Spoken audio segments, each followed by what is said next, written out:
Hello and welcome to our next section where I'm going to introduce TOML, which is a documentation standard.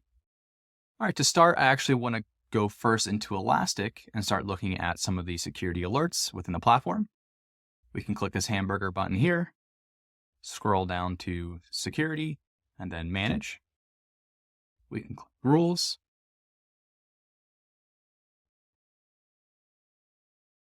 And let's filter on Enabled. So we can see we have endpoint security, which is the suite of alerts that Elastic Defend uses. But let's go into something different. Let's look at MS Build making network connections here. Right now it's disabled, but what we can do is click into it. We see all kinds of good data about this alert, right? We have a description, we have the author. So this is made by Elastic. We have the severity of the activity. We have a risk score. You can see what license it's running under. We have some MITRE data here, some tags. And then in the definition of the rule here, we have the exact query that is getting run, the alert type, and some of the required fields. Okay, so when we're thinking about writing our detection documentation, the big question is how is all this data represented in a document format that can then be uploaded into the platform programmatically? And to do that, we're going to look at TOML, which is Tom's obvious minimal language. Not too sure how obvious that is. I'm sure there's some kind of inside joke into the etymology of the name there. But looking at the document here, it's a pretty basic example, but it does highlight all the functionality within TOML. So we can have key value pairs. Title is represented by a string. We have a concept of tables, which is a way to put certain kinds of data inside what could be considered a container of some sort. So for example, in this database table here, all this data relates to the database.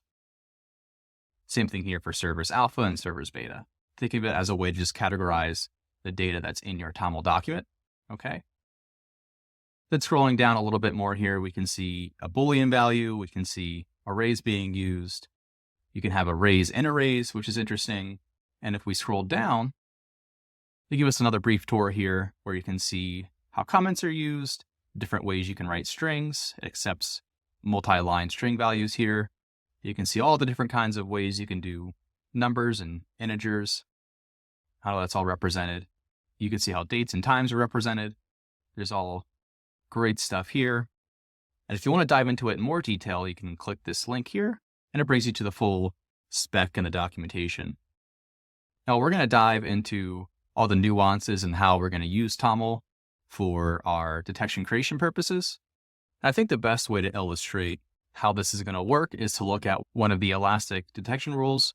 Okay, so what we're going to do is go over to the Elastic repo, and I'll be going over this in more detail in a future video. But just to compare and contrast the example we have here with the TOML document that coincides with it. So just looking at this alert here, we can see some risk score, some MITRE data, the query. Okay, and we should be able to see all that theoretically in the detection documentation. So scrolling through here, we have a metadata section, some OS query data, and here's the key, the rule table. This is where all this data should lie. So if we look in here, we have the author is Elastic, which we see in the portal. We have that same description. We can see the indexes that are getting hit for the data, some triage and analysis notes. We have that 47 risk score. You'll notice it lines up with the score that's in our portal. And going back, we can see the query as well. And if you'll notice here, there's also the MITRE tabled out. And we see Trusted Developer Utilities Proxy Execution. If we scroll here, Trusted Developer Utilities Proxy Execution. Okay. So as you can see, the vast majority of the fields line up very neatly into the view that we have here. And that's how we're going to be able to programmatically create our alerts and then push them to the Elastic portal without actually going into the portal and creating all the alerts manually. What we can do is set up a CI/CD pipeline in which we create our documents similar to this, and then automatically push them to the product. And that pretty much wraps up the TOML introduction. What I did want to mention before we close out here is YAML. And this is a pretty basic website we have here, right? YAML is another format that pervades a lot of different technologies. For example, Terraform uses YAML. Other SIMs use YAML. A good example here is Splunk. So if we go to Splunk and just look at one of the alerts for their enterprise security product, you can see how they have similar data, but formatted differently. For example, we still have a search, or what the Elastic TOML calls a query. We still have the data sources, which the Elastic TOML calls that an index. And then we see a description, authors, dates. Scrolling down here, we have MITRE IDs as well, required fields, a risk score. So all the data is very similar, just formatted in a different way. And if you want to dig into other formats, let's say you're used to using YAML, you can feel free to use YAML in your documentation and follow along the best you can. In this section of the course, you might have to write your code a little bit differently to parse through the YAML versus what we're going to do for the TOML, but it should work fundamentally the same way. And you'll see how all that shakes out in the next couple of videos. That is all as an introduction for now. In the next video, we're going to set up our lab environment, and I'll see you in the next one. Hello, in this video, we're going to go over what we need to set up our development environment. So at a high level, all we really need is somewhere to code and then Python capabilities. Okay. For this course, if you want to follow along click by click, I'm going to use VS Code, and I am running this all on Windows. But if you're running this on a Mac OS, you can also use VS Code, and it should function similarly. All right, to start, if you haven't already, download whatever build you need for Visual Studio Code. Go through the installation process. There's nothing too complicated there. Okay. And while you're doing that, go to python.org and download the latest version you'll see here. Right now, I'm on 3.11.4. The TOML module that I use in Python requires at least 3.10. So make sure you're over 3.11 if you have Python in your box already and need to update it. Okay. So once you get Visual Studio installed, what you want to do is open up the application. And it should look similar to this. You might have the light theme versus the dark theme here, but ultimately it should have all the same functionality regardless of your operating system. And what we're going to do is click Extensions, and we're going to install Better TOML. And we're going to make sure that Python is installed as well. Typically how these work, you can just click Install. For example, I'll uninstall it. You can click Install, and then it works. It might ask you to reboot Visual Studio depending on the extension, but they're usually pretty simple to use. And really all we need is some syntax highlighting for our scripts and files. Okay, next up, while you're in Visual Studio, what we can do to make sure everything is working properly is click New Terminal. And it should open some kind of PowerShell or Bash if you're on Mac OS or something like that. What we can do is type in Python -- version, and you should see the output of whatever Python version you have running currently. Now, if you're on a Windows box and you're having trouble with Python being recognized, but you do have it installed, what you need to do is relaunch your executable, click Modify, make sure all these are selected, click Next, and then right here, add Python to environment variables. That is how Windows knows that when you type in Python in your command line, it actually means Python wherever it's installed. Okay. Otherwise, you'd have to navigate to the Python directory, find the exe, and then run it from that directory, which is kind of a pain. All right. And now that we have Python installed, we need to install a couple modules for Python. And how you do that is use pip. So we use pip3, which is essentially the Python 3 version of pip. And then what we're going to do here is install requests. I already have it, so it's not going to run in the same way for you, but just make sure it returns back okay.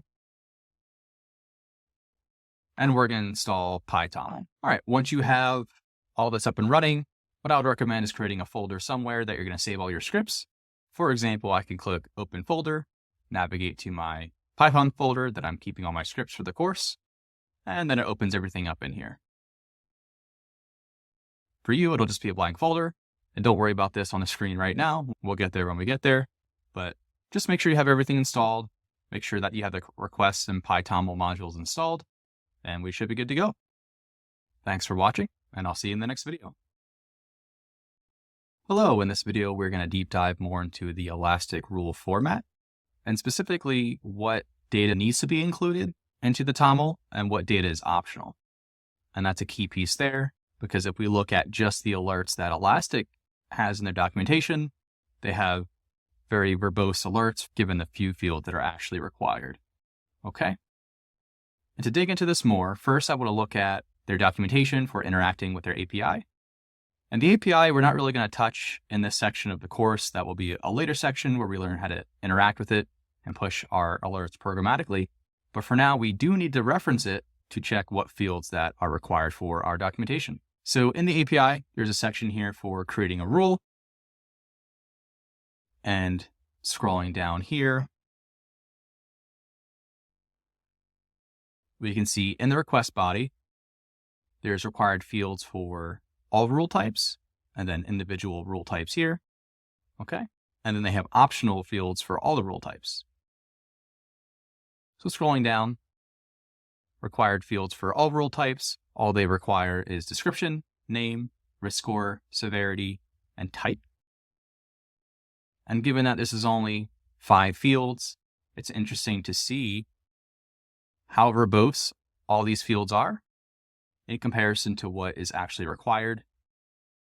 Okay, and if you look at the required fields for query, indicator, match, and threshold rules, and then another one for threshold rules down here, in this course we are primarily only going to make query and threshold rules. We can see it only adds 2 more required fields to the 5 above. If you think about it from the perspective of we only really have 7 required fields, that makes our alert documentation process a lot more digestible. Okay, so if we look at this, we can see a lot of extra fields that aren't necessary for alert creation through the API. So for example, all this metadata doesn't need to be there. The author doesn't need to be there. Indexes, language, references. These are all optional fields. Now, just because these fields are optional doesn't mean we shouldn't require it. It's just helpful to note down exactly what fields are required by Elastic. What we can do to help illustrate this is to grab the raw alert. And let's put this in our VS Code.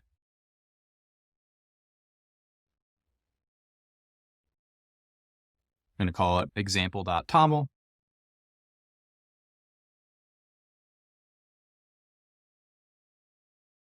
Now, what we're going to do is delete all the fields that are optional. So we have metadata, author, from index language license, name we need, references we can get rid of, rule ID we can get rid of,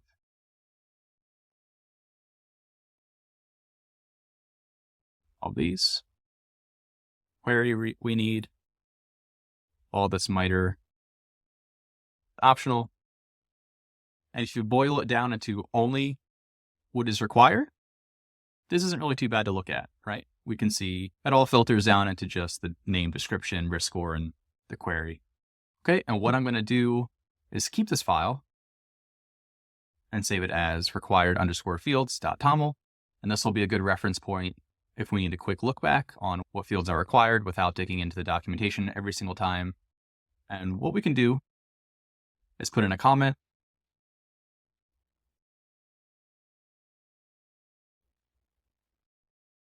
as just a reminder that if the type is threshold, then there needs to be a threshold field.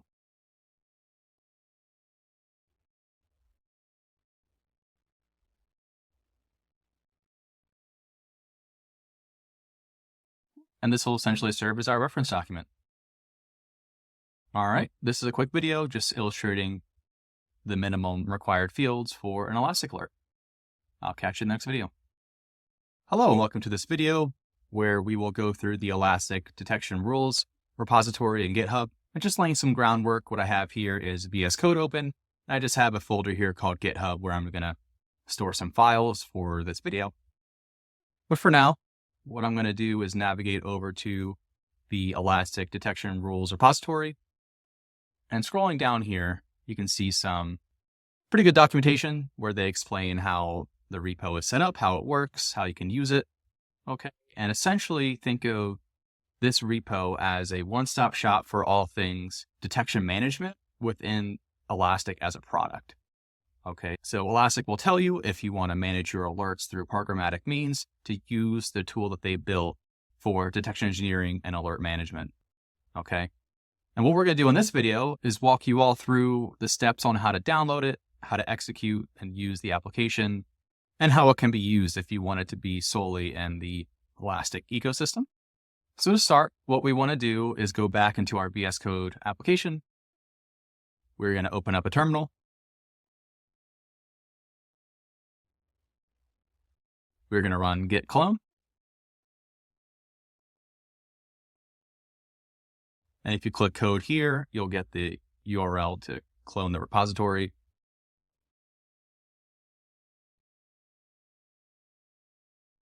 And then we could run it.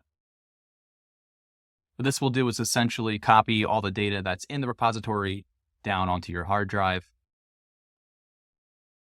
This shouldn't take up too much space if you're worried about that. And what we'll see when we expand this out is everything that is currently in that repository. So for example, we have some folders here like detection rules, docs, Kibana, KQL. And going back to here, we have detection rules, docs, Kibana, KQL. Okay, so it's set up in the same structure and format. And what we want to do is scroll down to the installation section so you can see pip3 install.dev. Just going to copy that. Go right back to our VS Code instance and execute. I did the wrong folder. You're going to have to be into the detection rules folder there. And let's try that again.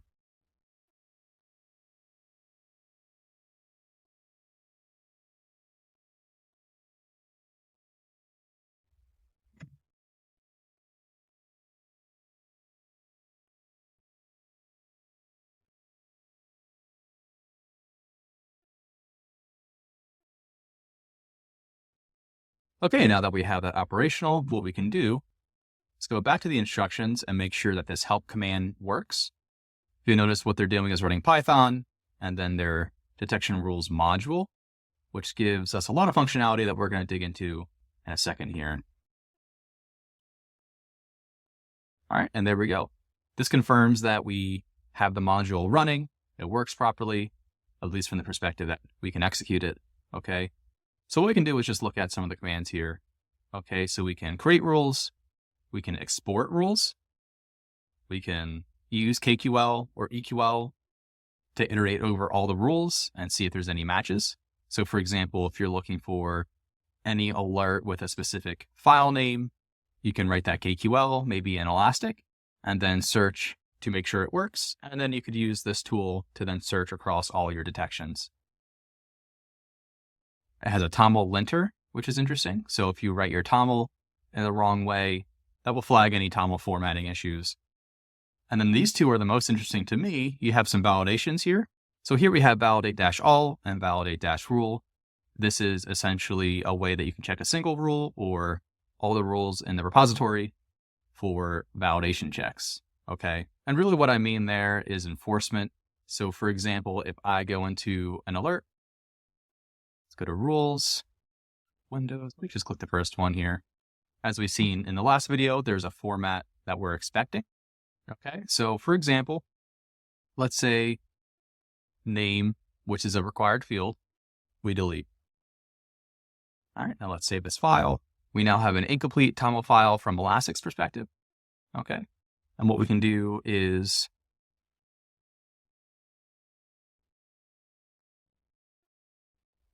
run the check. Okay, and you see it through an error here. It says missing data for required field, and that field is name.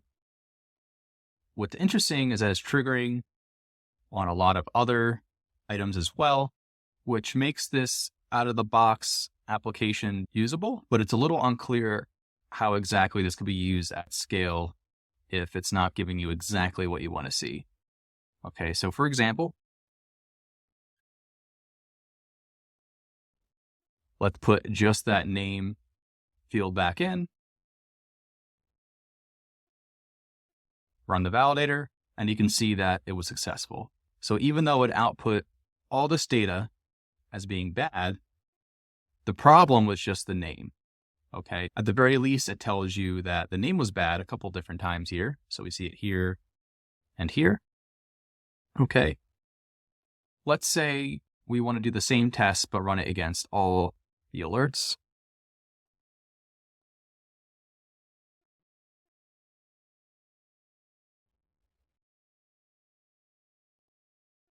We can run validate-all, and this will take quite some time. That's to iterate over every single document and make sure that it all fits the schema.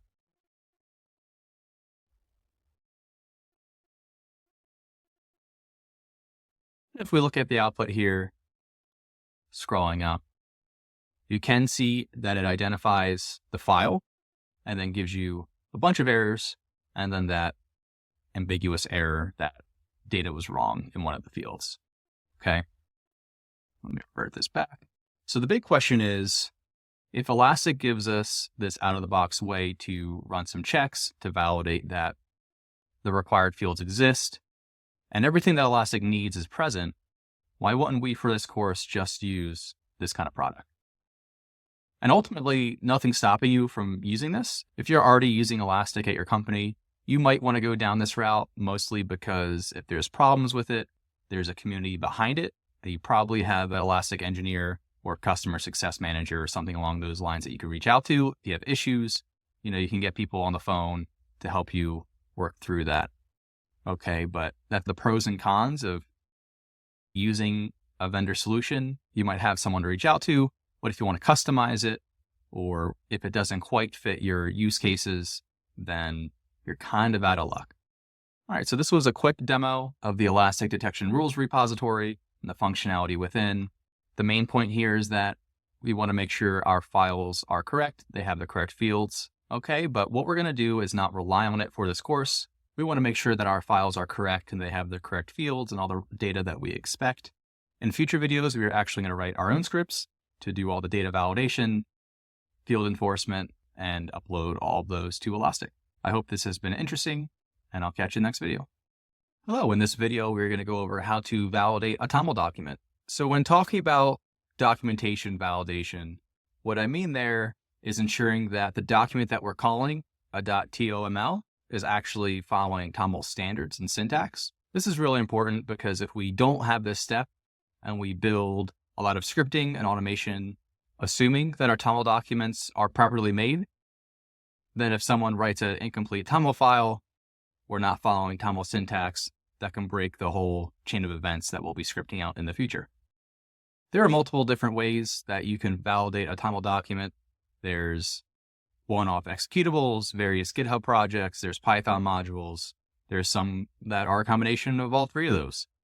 For our use case, we're going to use Tableau. And I picked Tableau intentionally, not only because it does a great job validating TOML documents, but it'll enable us to showcase some GitHub functionality in a future video. Okay, to start, what we're going to do is click this command line button, because that is how we are going to run the application. And then it's going to take us to their installation page here, and we're going to click binary releases. This is where you can download the build for whatever operating system you're on currently. For my situation, I am on x86-64. All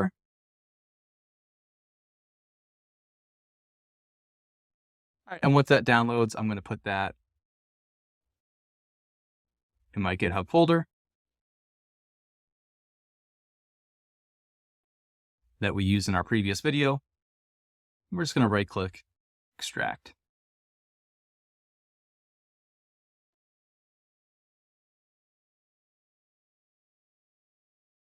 Get rid of this. Okay, now we have our tableau.exe.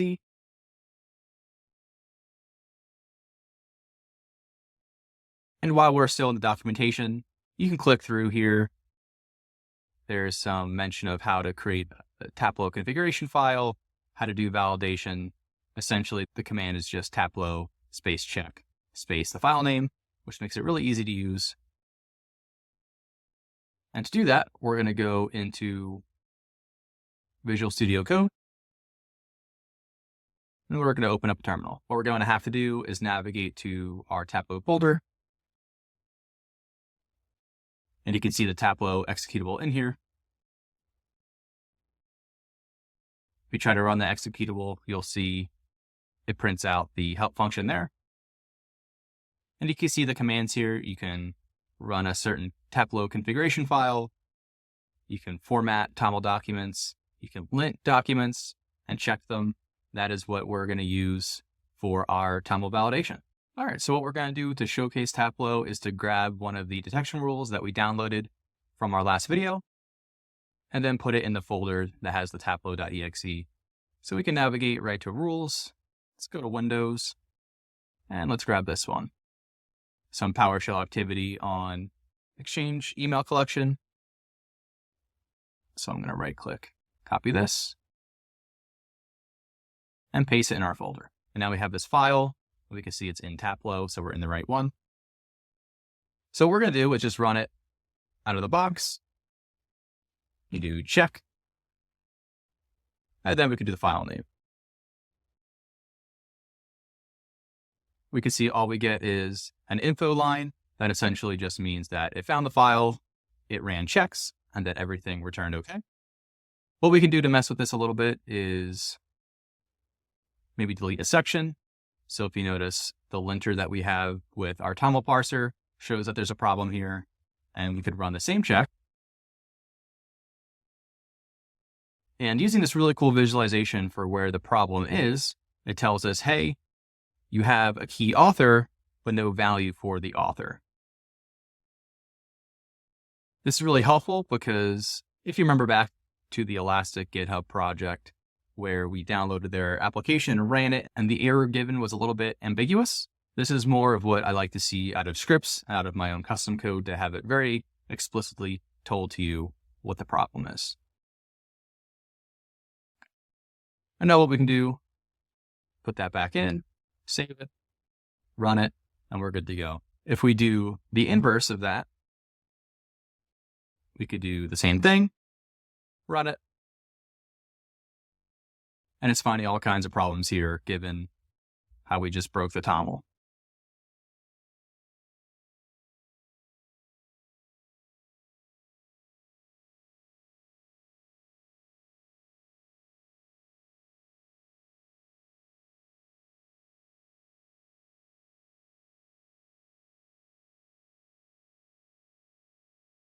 Okay. And how to read these errors in case you don't have anything explicitly told to you in this manner. If you read this left to right, you can see it's the file name, colon, the line that it's on. So line 10 is the issue. And then it's colon, the character in that line that is causing the issue. So if we look at the first one, 2, well, that's the second character. That's the equal sign. 4 is this bracket. And next one, 5, is the start of this whole string here. And then the final bracket, also expecting a new line. So if you look at it from left to right, it's actually just flagging on every single character as it goes across line 10. Okay. And then we can fix this once again, double check, make sure it works, and we're good to go. So this has been a brief crash course on Tableau. It's a great open source project that really does everything we need it to do. All right, in the next video, we're going to start getting into some scripting. Thanks for sticking with me so far, and I'll see you in the next one. Hello, and welcome to our video on creating an Elastic TOML template. The main goal of this is to have a blank template that you can use whenever you want to start to create a new alert. This is really helpful because the alternative would be to just keep copying previously made alerts, which might not always fit the bill, and you'll have to be deleting a lot of text and potentially reworking the whole document. Whereas it's a lot easier to have a template where it's the lightest minimum spec version of the document that you can fill out for your new alert. Okay, to start, I have our required underscore fields TOML from when we went through the required field section of the API documentation. And then we have here an alert for exporting Exchange mailbox via PowerShell. So what I'm going to do is take my own version of the template. I might be reworking it in a way that Elastic might not like. But to start, what we can do is get rid of the fields that we don't care about. So this whole metadata chunk we can get rid of. And looking at our rule here, this is our meat and potatoes section of the alert. If we look really quick here, we only have a small subset of fields that are actually required. And what we can do to make this a little bit more easier is getting rid of some of the notes here.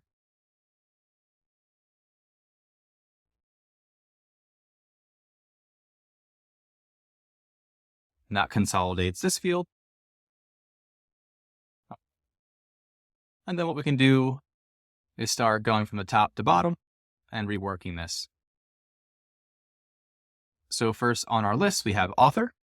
I'm actually inclined to keep this as a required field. I kind of like it. So I'm going to put my name in here. Description. This is a required field. What we want to do is blank it out. And if you want to emphasize the data type that is already in here, we could just say something like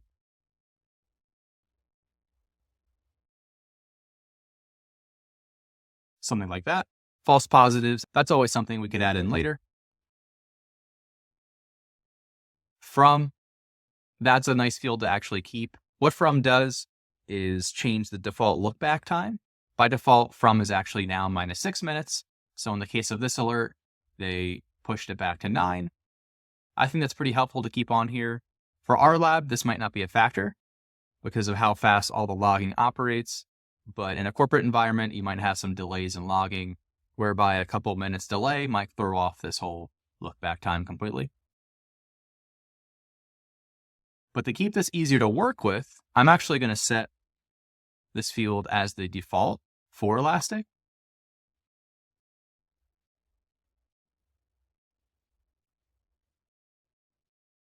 And I'm actually going to write a note in here to let the engineers know that this is the default value and that they can change it as need be. All right, indexes. So index we can get rid of if we want. By default, it'll use what's in the Elastic configuration. And what you can do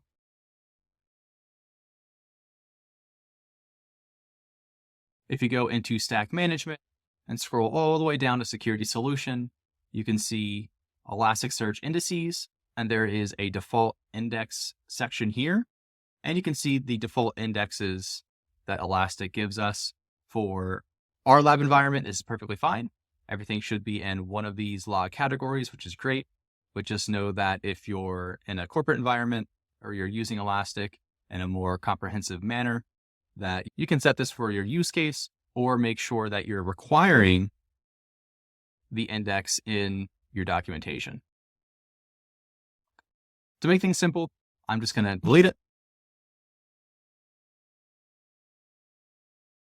Going down in our list here, language, license, they can go. Name, that's needed. We're still going to blank it out.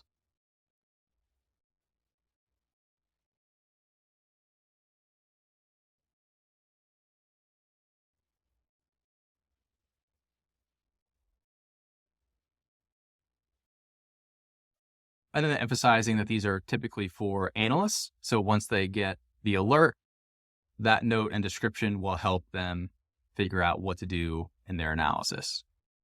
Okay, references, that's going to go. If you don't provide a hard-coded rule ID, Elastic will actually create one for you, which is really helpful.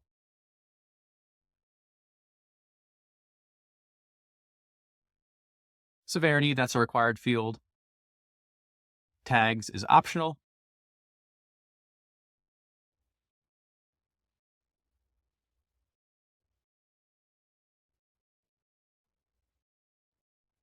I'm going to leave it in here just for ease of use.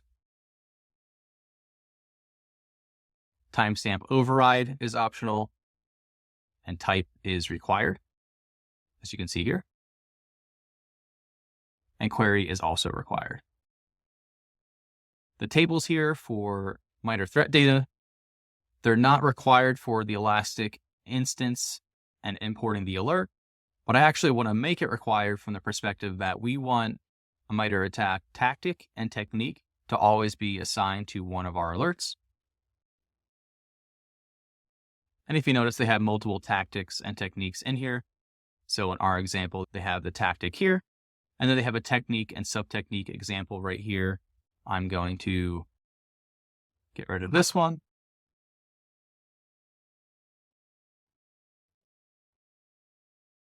And there we go.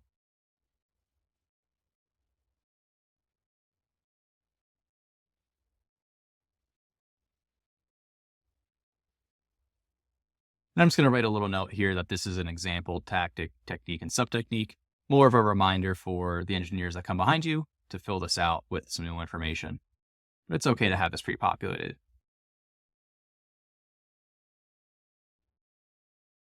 All right, comparing this to our original alert, this is a lot easier to digest at first glance. And what I'm going to do is rename this to elastic_template.toml. And at this point, we have a really nice working example of how to have a neat template that you can base all your alerts off of. And it's helpful to emphasize that this could be a living document. For example, if you want no previous alert data to be in here, you can get rid of the query in here. You can get rid of tactics and techniques in here. You can get rid of the example data in these fields, or you can add more. You can have a sample alert that has to be modified every single time you create an alert. Or let's say you want to have more options for fields that you may or may not remember. So for example, let's say the throttle field. If you want to have a mention of the throttle field in here without it being an active field, what you can do is add a section as a comment. So for example, down here, you could have something like optional fields.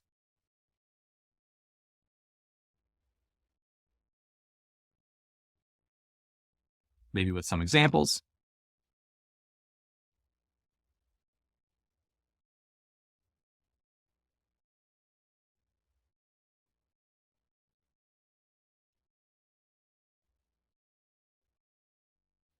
And if you go down this route, you can have important optional fields that your department cares about without referring back to the official documentation every time you try to make an alert. And then let's say you're working through your template and you get to the end, you can make that decision on what fields you want in there, and you can simply delete the comment at the end. We're going to save this, and this is our template. Thanks for sticking with me. We're going to get into some Python in our next video. I hope you are ready for it because I know I am. I'll see you in the next one. Hello, welcome back. In this video, we're going to learn a couple things. We're going to first learn how to write a Python script to look at a TOML file. And then we're going to do some data validation to make sure the required fields that we care about exist within that TOML file. Okay. To start, what we're going to do is create a new file. And let's call this validation.py. The first thing we're going to do is import some libraries. The first one is TOML. And the second one is sys. And we'll get into why we need both of those throughout this video. So the first side of a business is to figure out how to import a TOML file, okay? And to do this, we want to use a known good file. So we are going to go into the detection rules GitHub, and we're going to grab one of those Windows rules again.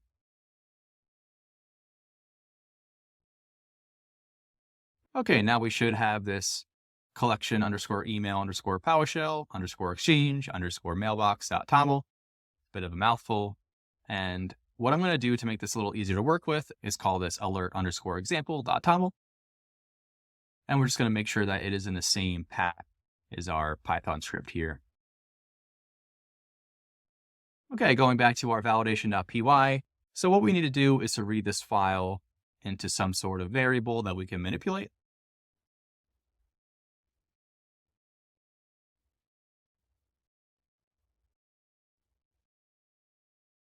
And we're going to put the file name as a variable called file here.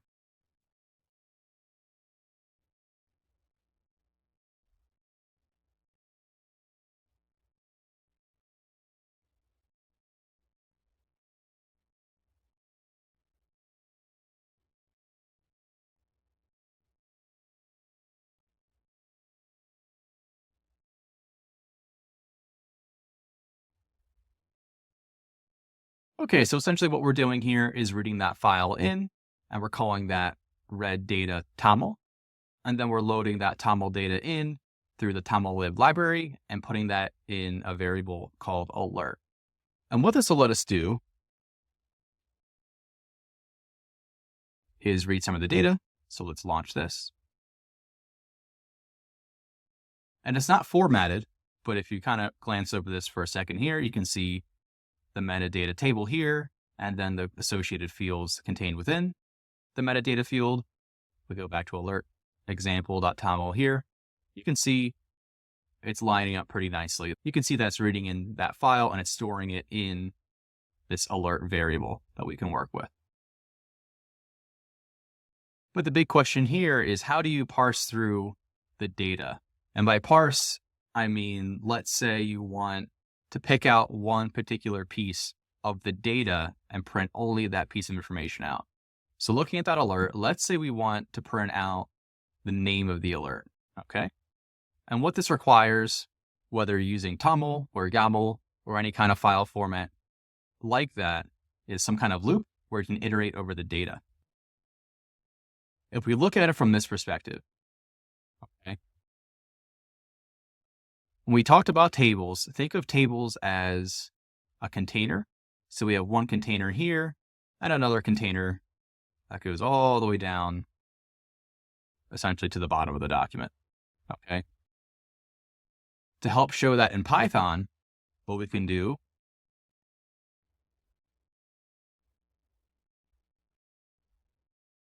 is say for table in alert,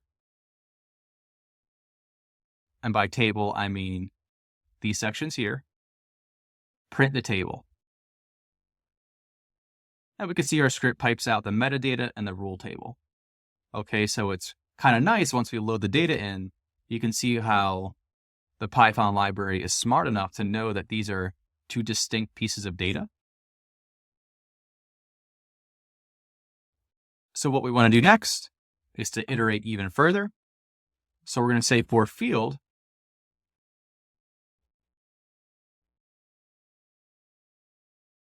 and the alert table, print the field.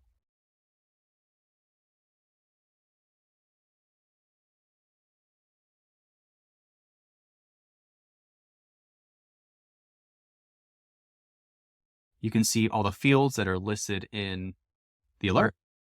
So just looking at the metadata, you can see that it's saying creation date all the way down to updated date.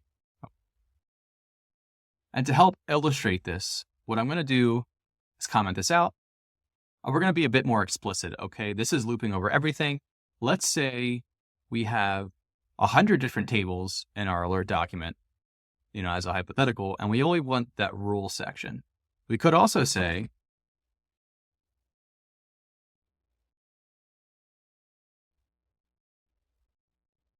something like this. And if we run this, let me make sure this is big enough here. If we run this, you can see just the pieces of data that is in that specific rule table. Okay. So what this code is doing here is iterating over every table, but if we want to be specific, we can do that. Now that we know how to iterate over our data, how do we make sure that the required fields are present in our document? So looking back at our required fields, you can see some items here. And what we're going to do is to put these fields as an array within our script.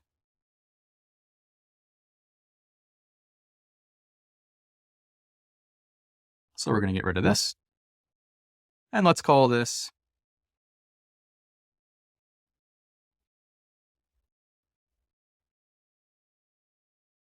required fields.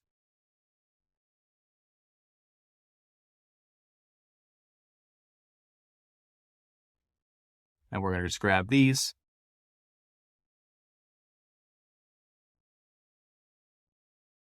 Put them each in single quotes.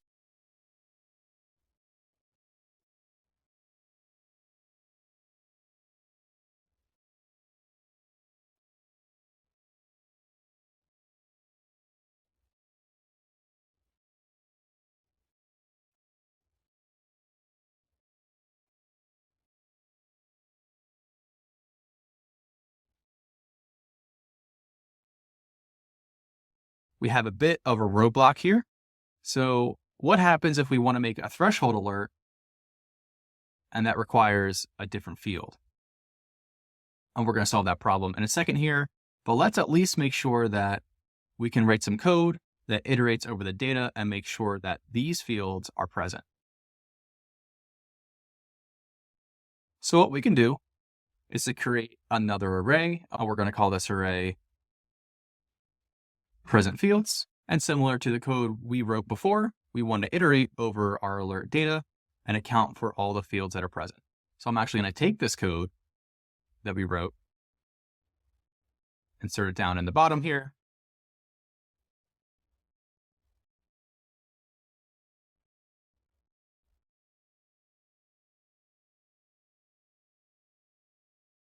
And essentially what we're doing, instead of just printing the data out, we're putting the data in the array. So what does this look like? Okay.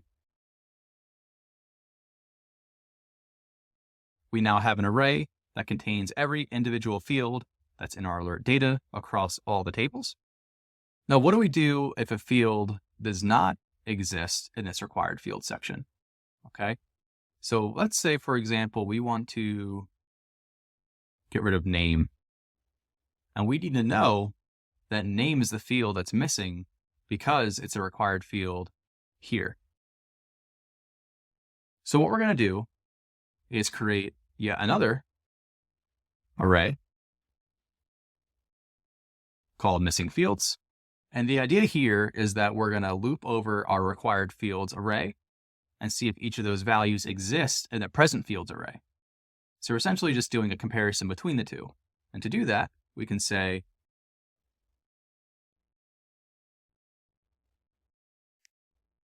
for field in required fields,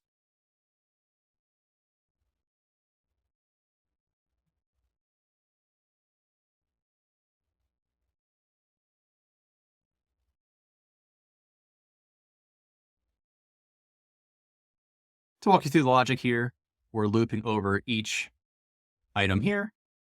We're saying for each of those, if that field does not exist in present fields, which is populated based off of our previous loop, which we saw here, append that field to the missing fields array. And what we're going to do to help illustrate this is to print all these out. All right, so now we have all our arrays here. And if I run this, you can see the three arrays that are present.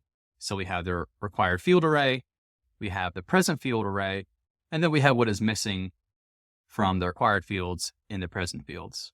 So now that we have the data, how do we want to present it? And that's always a fun consideration here.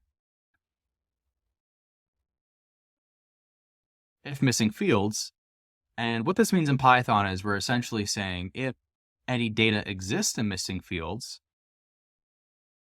we want to print something. And this is essentially our error statement.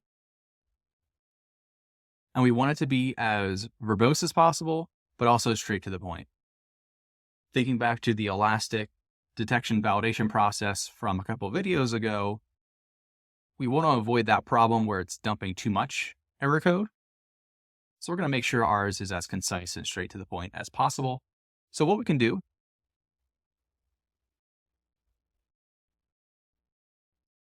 is add a little text statement here. We're going to add the file name. We're going to add a colon just to give it some formatting. And then we're going to add in missing fields as a string. For demonstration purposes, let me run this without that so you can see the error. Python doesn't like if you're trying to concatenate lists which is another name for an array, beneath the string. So you can convert different types of data by doing something like this. And if we run this, you can see the following fields do not exist in an alert underscore example.toml, and then the field name. And we can see I have a little typo here.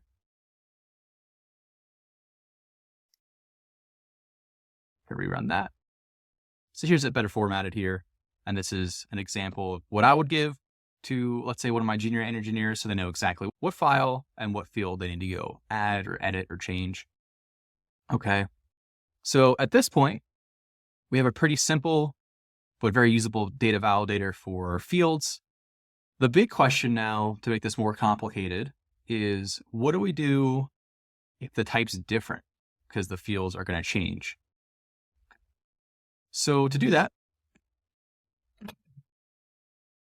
we're going to have to do some if statements to check what the rule type is, and then have a different set of required fields for each of those alert types.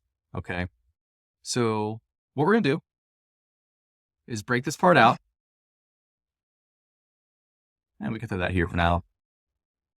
So we can start with the first one, query. Query requires all of these fields. So we can say alert rule type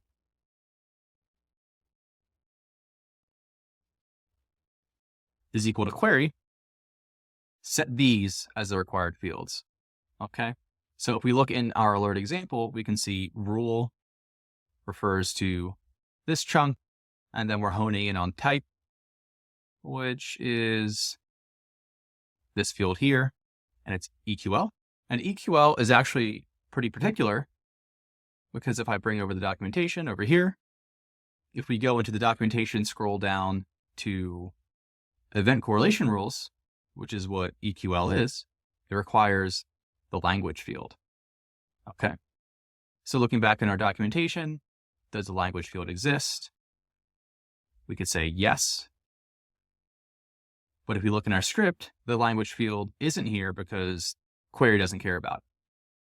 So what we can do is write an elif statement and copy this data. But instead of query, we want EQL.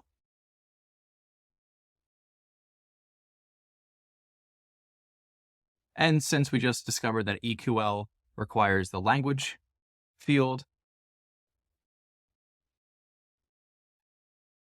we could include that in there. And as a helpful note, what we can do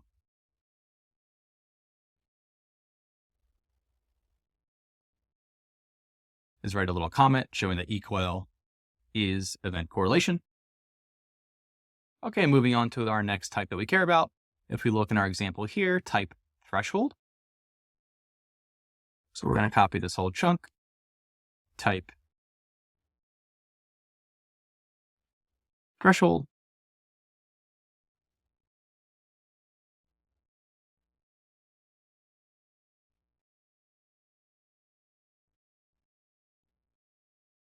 And what we can do is add that field in here. Okay. So now what happens is when this validation script imports whatever alert that we give it, it checks the type to make sure that the required fields are set properly, and then it'll go through and pipe out the missing fields. Okay, so let's test this. So in our previous test, we just ran it and made sure it had this subset, which we know and care about. And what we're going to do is delete language. So if we go here, it's an EQL type. Language is a required field. So let's go make sure this doesn't work. And we can hit run. And there we go. The following fields do not exist in the alert. And we forgot to put the name back in, but it looks like this works properly. I'm putting these pieces of data back in. We run it.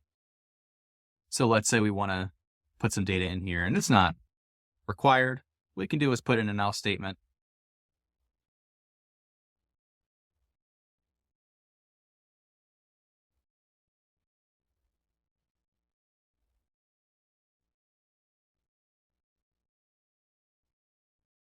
If we want, we could do something simple like that.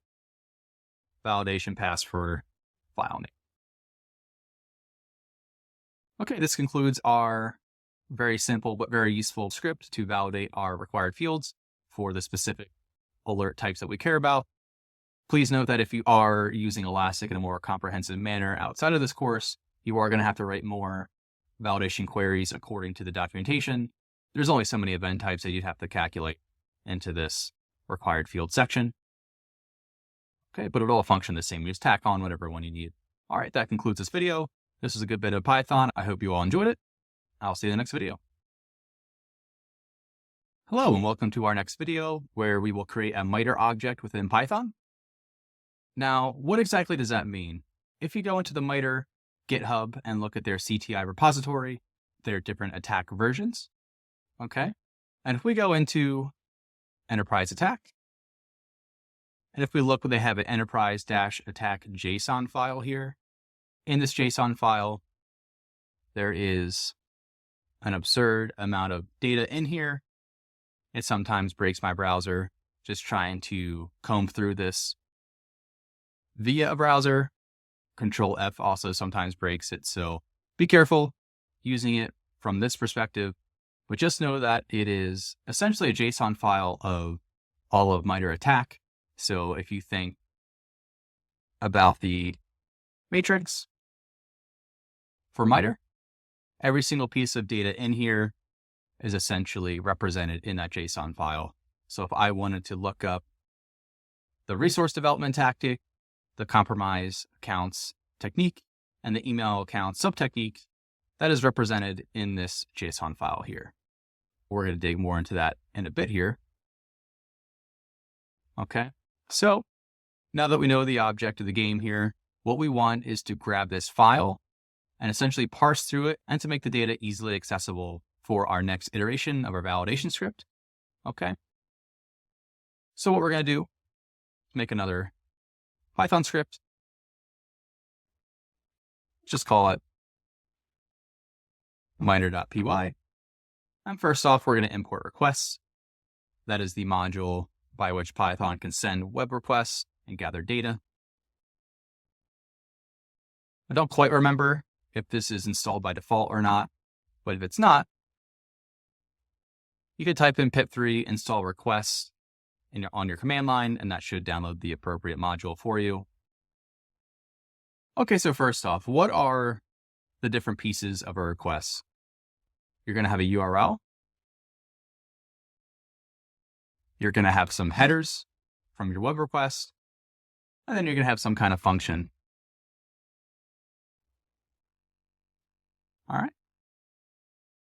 Using this core template here, you can make requests in a lot of different ways.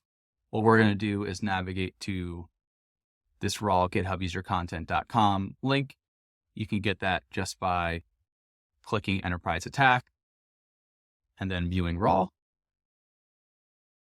This will spin for a while, so I'm just going to close out of it, but it'll pop you up to this page. Okay, so we're going to grab that URL, put that in here. And then for our headers, if you notice, this is a JSON file, so we have to put in accept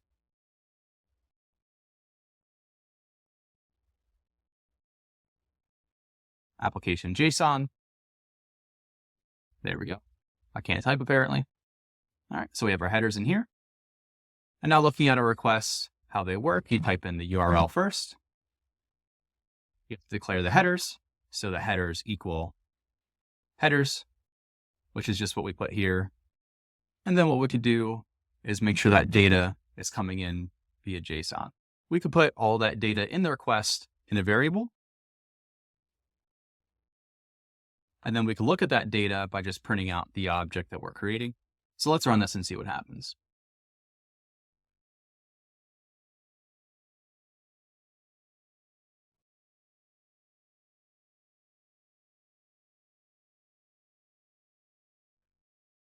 As I said before, this JSON file is ridiculously large, and you can see it finally finished, but it's essentially printing out all the data that we saw here, just accessible within this object within Python.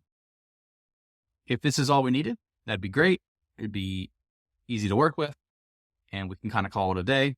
But what I like to do is kind of filter through this and create a smaller object that we can use throughout our different scripts.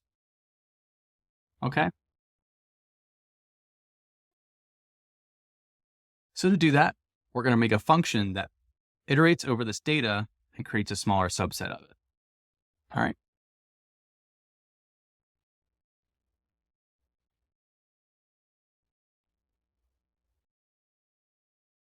So we're going to get a mapping of MITRE data, which is the function. And what I think is helpful here is to try to find one specific technique that we want to look at within here. So if we look at, let's say, one of our custom alerts that we have here, let's look at this Posh audio capture one here. All right, so we have this audio capture technique, that's T1123. And just using this audio capture as an example, if we go into our raw.github user content and control F a bunch of times, what you'll see is the URL here for T1123. If you scroll up a little bit, you can see the name audio capture, which does line up here. Okay. And if you look, you can see this is where the object starts, and this is where it ends. So we can do, let's grab this chunk of text, throw it in something called Scratchpad maybe, and we can see all the pieces of information that we want to pull out of here.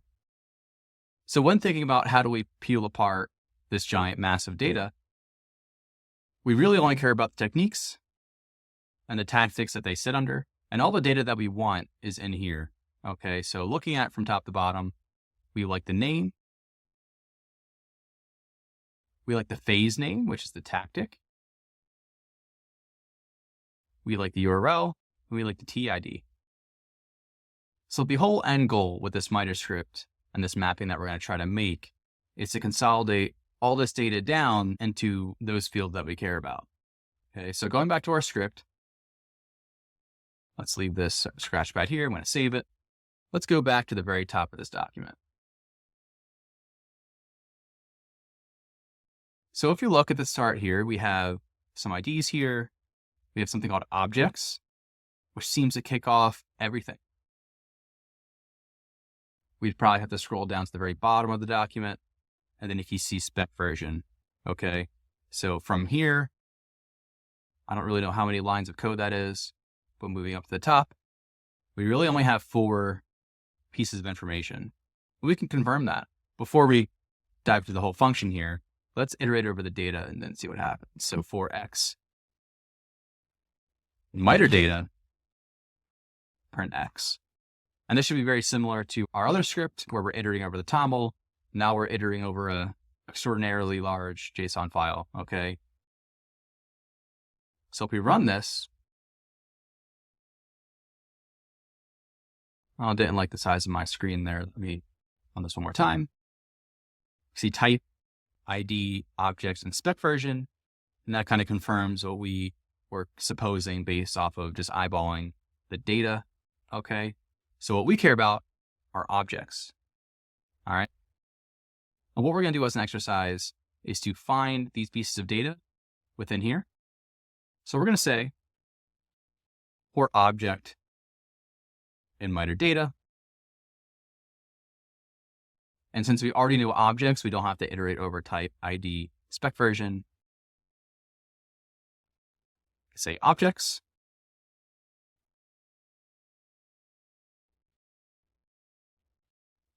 We can now print out the object and then see what data comes back.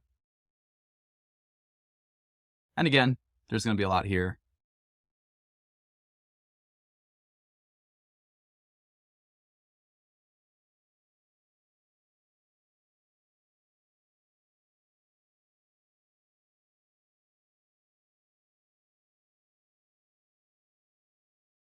Okay, now looking at the bottom here, we can see these types are relationship, which is a piece of MITRE, and they relate different pieces of data together through that relationship lookup. So if you think threat actors to techniques or techniques to mitigations, those are all defined in this data as well. But what we care about in the Scratchpad is this type attack pattern. Okay. So what we want to do is say if object type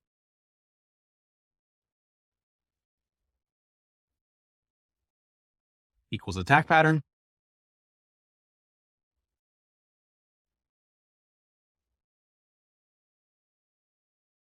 And we're going to print, let's print the name. We can see all the names of everything that's considered attack pattern within MITRE.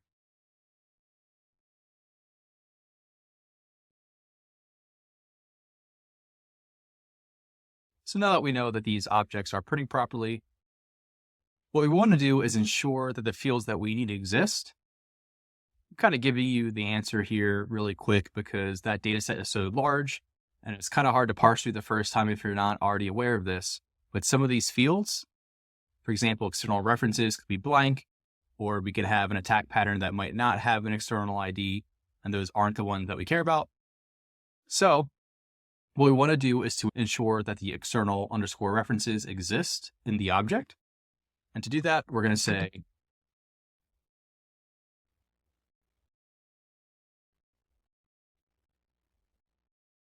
if external underscore references in object.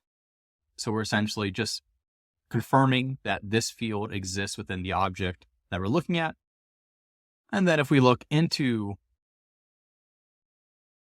this reference here, we have a subset of references, right? So what we want to do is to print out this data. So we can say something like, for reference,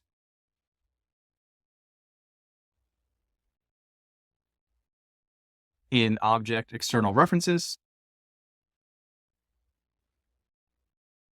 And we're going to print the reference just to see what comes up here.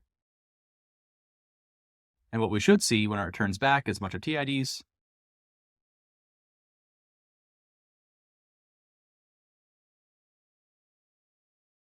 So we can see items like this, and this is what we care about.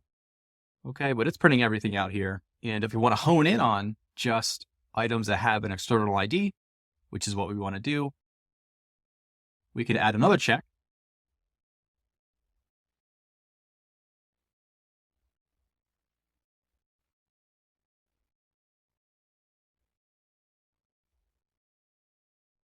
So now, similar to this process here, we're now ensuring that external ID is contained within reference. And now we see something more manageable here where we have all the TIDs, we have all the URLs. So now that we have enough checks, we can then manipulate the data and then store it somewhere. So we're going to create a couple of variables here. We can say,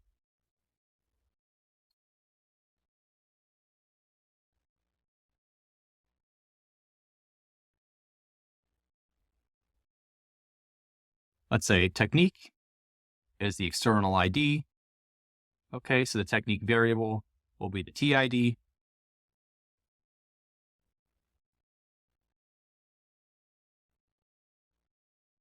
The name of the TID is already in the data, and we're just going to call it name.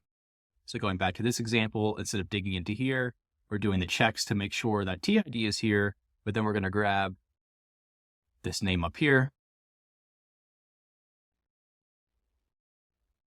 And now we're going to grab the URL.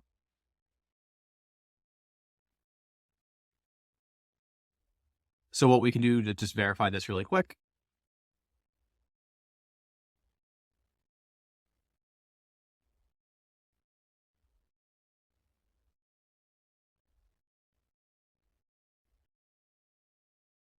And this is a helpful technique you can use when you're just verifying some data before you do something more complicated with it. All right, and now we can see some TIDs. We can see the name and then the URLs associated with them. The caveat with how we're doing things here, and you'll notice we have a CAPEC-561 right here. Okay, and we don't want those in our data, right? So that's not MITRE attack. That is capec.mitre. Okay, so what we want to do is have another check to ensure that the TID starts with a T. Okay, we're actually going to do it right below this check here.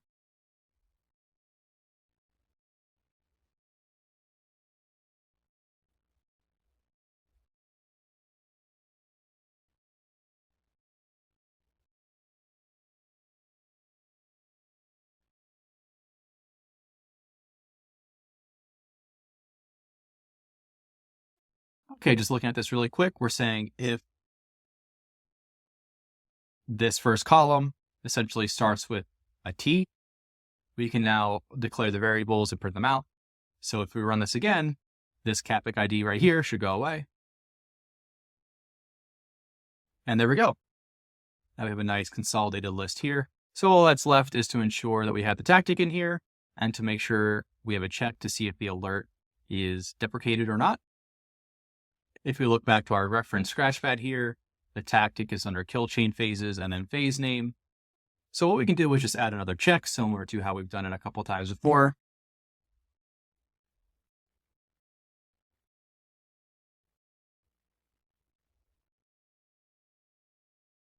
Before we start declaring some variable names, we just want to test this. Okay. So we're saying if kill chain phases exists an object. Let's print this out. And just pointing out as we develop this, we're taking a very iterative approach. We're taking each step piece by piece and making sure they work before continuing on to the next step. Okay.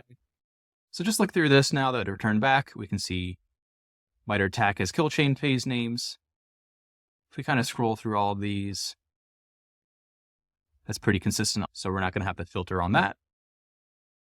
And then we can see phase names, and these are the tactics we care about. If you'll notice, some of these have 2 values, which is interesting. And this is a great example of why you want to print some of your data before you start utilizing it, because if we didn't take into account multiple values, we would have coded this wrong, and it probably would have taken a lot of time once you realized that something wasn't working right in production, and then you have to trace it back all the way to the script and where it went wrong.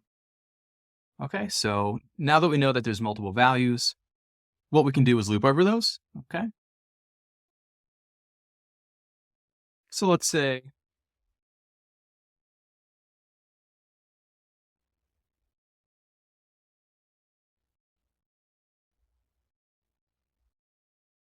something like this.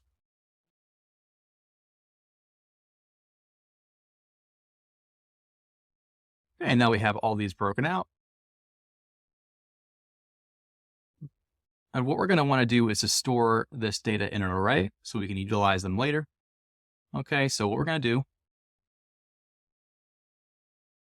for each object, we're going to declare this tactics array, and this is going to reset the array every time there's a new object, which we need. Okay. So what we're going to do is say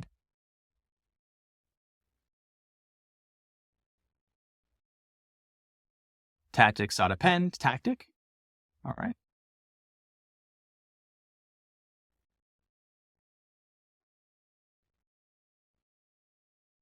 And now let's do something like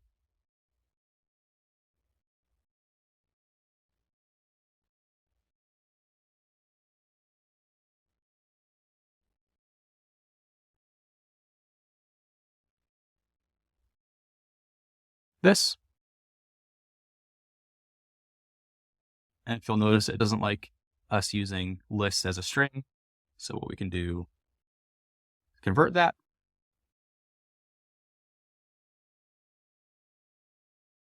All right, now we get some data back. So you can see here, it's returning back TID and the whole tactic phrase for each one. So an example where we have multiple values like this TID here, in which there's multiple different tactics, it's chucking in the whole array that's found in here. So we want to tighten that up a bit. We only really care about these phase names, so we can be a little bit more explicit and do something like this. And now we have a nice listing of the tactics that are associated with the TID. Okay. So we solved one of the 2 tasks that we want to accomplish before making our object. Okay. So next up is checking if data is deprecated or not. And this is a little tricky because if there isn't any deprecation, the field that we're looking for doesn't exist in the data. And using the scratchpad as an example, we don't see any field of deprecation. But if we go into the MITRE data, and let's say we type in X_MITRE_deprecated, you can see that this key value pair here is inserted into techniques that are deprecated. Okay. So we want to make sure we check that. Ultimately, this data is to be used for our validation script, and we want to eventually write a check to make sure that the technique we're using is not a deprecated alert. Okay. So going back to our script, let's add that in. So we're going to do one more check here.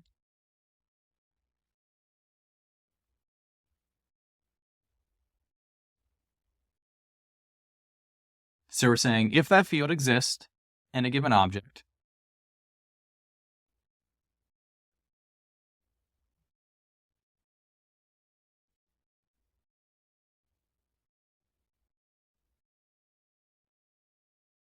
so we're creating a field called deprecated. And then what we can do just to test this out,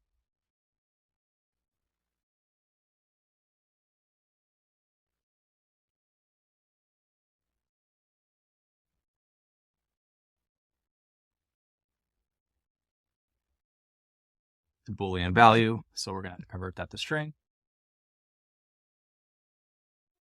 And there we go. We now have a big dump of all the alerts within MITRE. And just to double check this, what we can do is, let's say, take this system shutdown/reboot, and let's go into our data and see what we can find. Okay, we can see system shutdown/reboot, and we can see that the X_MITRE deprecated is right here, and it is false. And then what we can do is, let's say, take one that's true. Let's say multi-band communication here.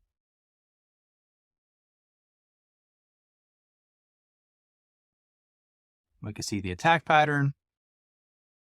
And then X_MITRE deprecated is true. Okay, and just if you're curious, what you can do is grab the URL for that. And then you can see on their main web page here, multi-band communication, deprecated, no longer used. Sometimes when alert gets deprecated, it gets replaced with a different technique name or type of technique. And sometimes they'll put a link in here that you can use. But this field is just showing if a technique is deprecated or not.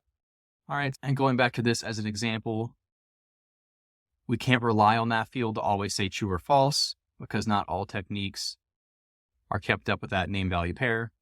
Okay. So what we're going to do is account for that. So we're going to say if MITRE technique and object deprecated is going to be a true or false value. And what we're going to do next is essentially create a filter and take all the variables that we declared above and then chuck it all to the filter and save that filtered list to an object. We can start by setting it up here, and then we can go and add all these in. Okay, so let's put in tactics.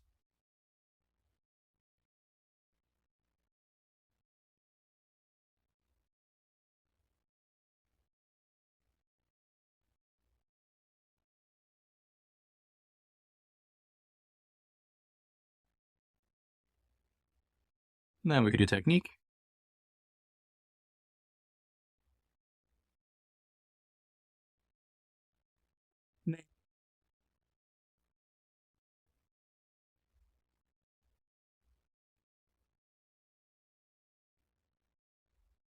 URL. And deprecated.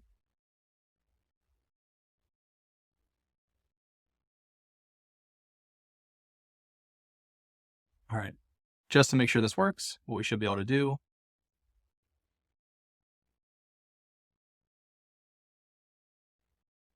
is print out this filtered object. And a good example here, we can see the tactics all being listed out. See the techniques, the name, the URL, and if the technique is deprecated or not. Okay. But now we have to figure out what do we do with the object chunks that don't have that X_MITRE deprecated. Okay.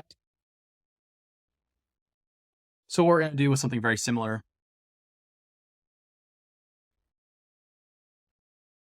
we're going to create another filtered object variable. And then instead of putting deprecated as the variable, we're just going to put in false. What I've discovered through my own poking around when I initially went through this process of creating these scripts is that if there isn't a deprecated equals true, then 99 out of 100 times that I've seen, the technique was not deprecated. Okay.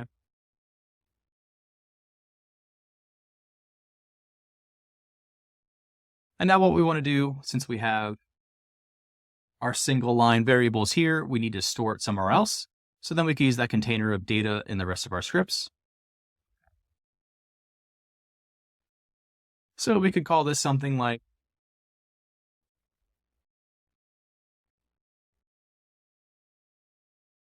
miter mapped, maybe.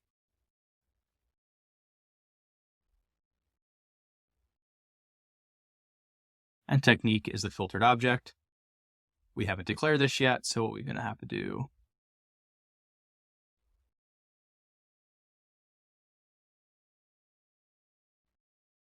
all right, so now we're initiating it up here.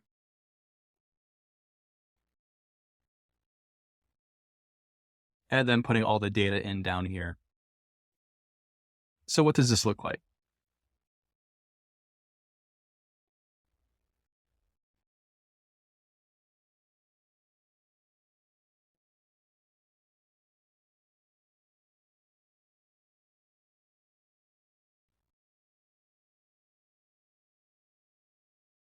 We now have a complete listing of all the data, and we're using the TID as the key.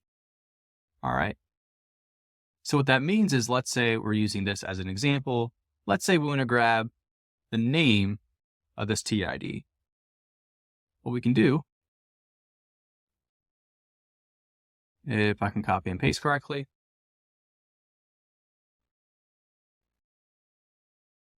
is look up the data via the TID and then print out one of the field names.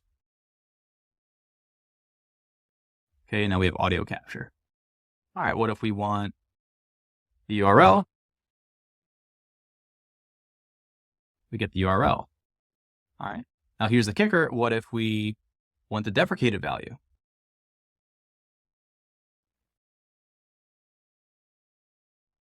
False. Okay. And just double checking this as a sanity check. We can do, let's grab the URL, go to our Firefox, and it's not a deprecated alert. So that all checks out. And we now have a usable MITRE object that we can use in our scripts. And earlier in this video, we were going to set this up as a function. If you want to run this multiple times or do different things with it based off of the function, you can do this as well. But for now, I'm just going to leave it as is and close out this video.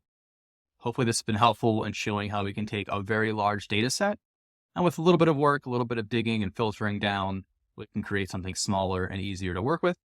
In the next video, we'll figure out how to use this data to make checks in our validation.py script.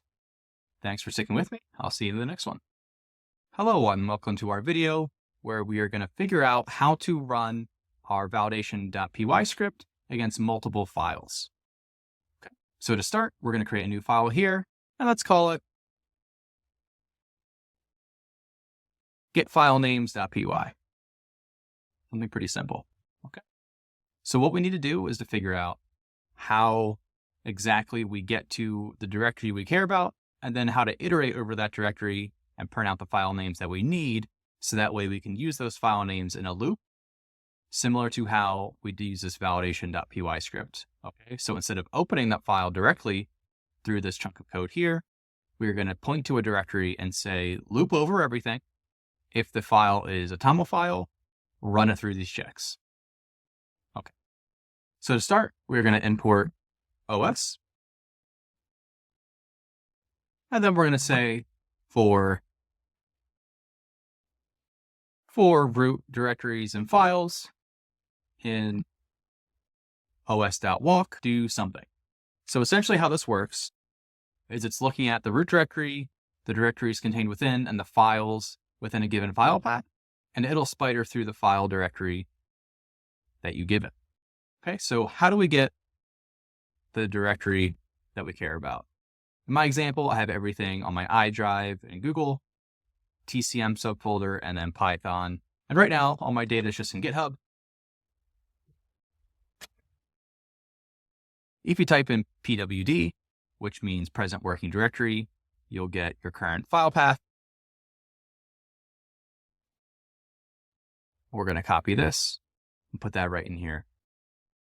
All right, now that we have this command, so for essentially starts off a loop. We're going to have to do another one. Okay, so we're going to say for file in files, file ends with .toml, print the file. Okay, so as this OS walk is spidering through the directory, it's keeping note of all the files, it's keeping note of all the directories. And what we're saying is, given all the files that it observes within spidering through this directory, check to see if it ends in a .toml, and then print that file name. So let's see what that looks like. This is now finding every single detection document within the GitHub repo that we cloned, but we also see our examples here from our previous videos. So let's say we want to be more intentional with what we're checking for and not iterate over all of the detection dash rules. What we can do is have a file, or a folder rather. We're going to call it custom alerts. And what we're going to do is put a couple test alerts into this custom alerts folder and run it against those specifically.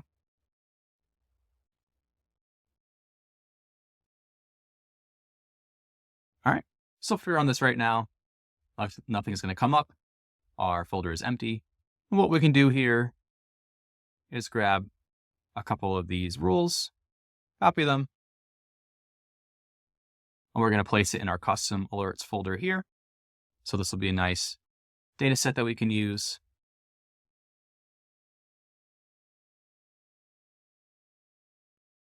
And I realize I mistyped my folder, which makes sense why the script wasn't working. Try this again. And here we go. We have the 3 file names that we care about. I'm just taking a quick look at these because I didn't pick these out of any kind of intentionality. So we have EQL, which is a type that we know about. We have query, which is a type that we know about. And we have another query. So those will all work for our validation script for testing. So now that we know how to iterate over files, what I want to do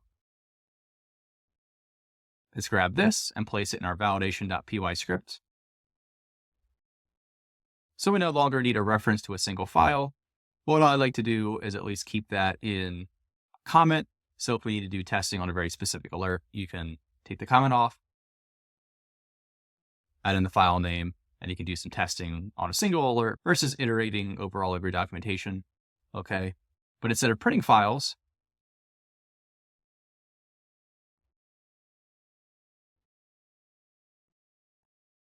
what we want to do is load them in. Okay. And again, I'm going to comment this to make it more readable. I'm just going to chuck this over in the top. And what we can do to test this is just print alert data. And what you'll notice here, if we try to take this script as is and chuck it in here to make it work, it doesn't recognize a file directory.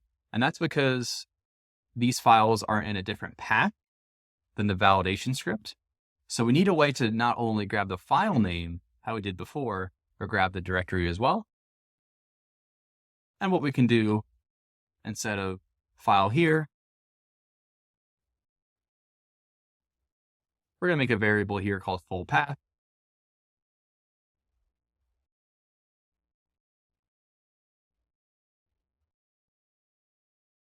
And we're going to actually create this path. by using this spider functionality here, and we're now saying the root and file add together to create the full path. All right. And what we can do to make sure this works is quickly comment this section out, print full path, run it. And you can see it printed out the full path of the 3 alerts that we care about. Ignore this error here. It's not going to work because we haven't gotten this all configured quite yet here. But the main point is that the full paths of the files exist. So now we can run this script on files that are outside of the root directory of wherever the script is currently residing in. So now what we're going to do is uncomment that, but we can hit run.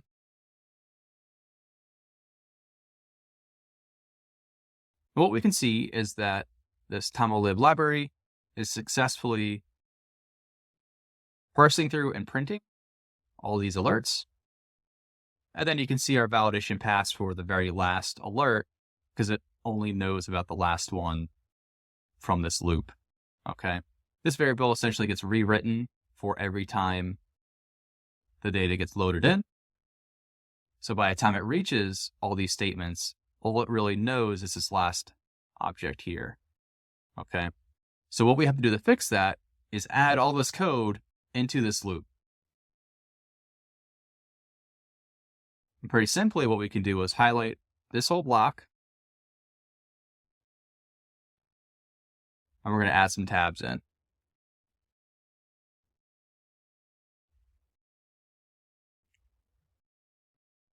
So now what we're saying is walk through the directory, grab only the TOML documents, create the full path of the TOML document, open that full path, read it through a TOML library into a variable called alert, and then go through the validation test here.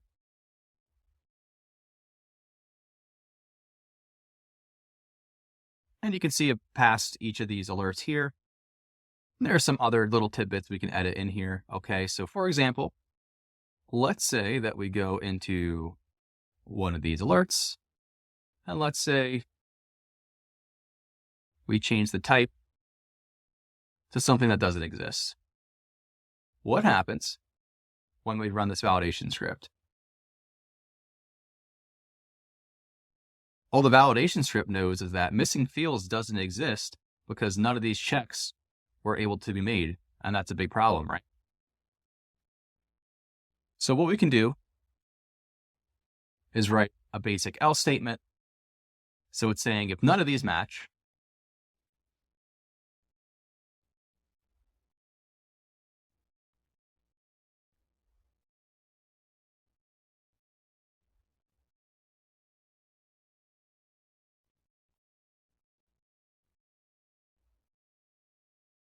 we could do something like this.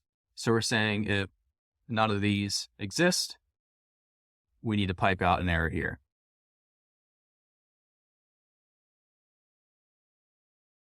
And what's fun is that the script keeps going on, which we don't want to do. Okay, what we can do is to make sure that the script doesn't continue to execute once that error occurs. Okay.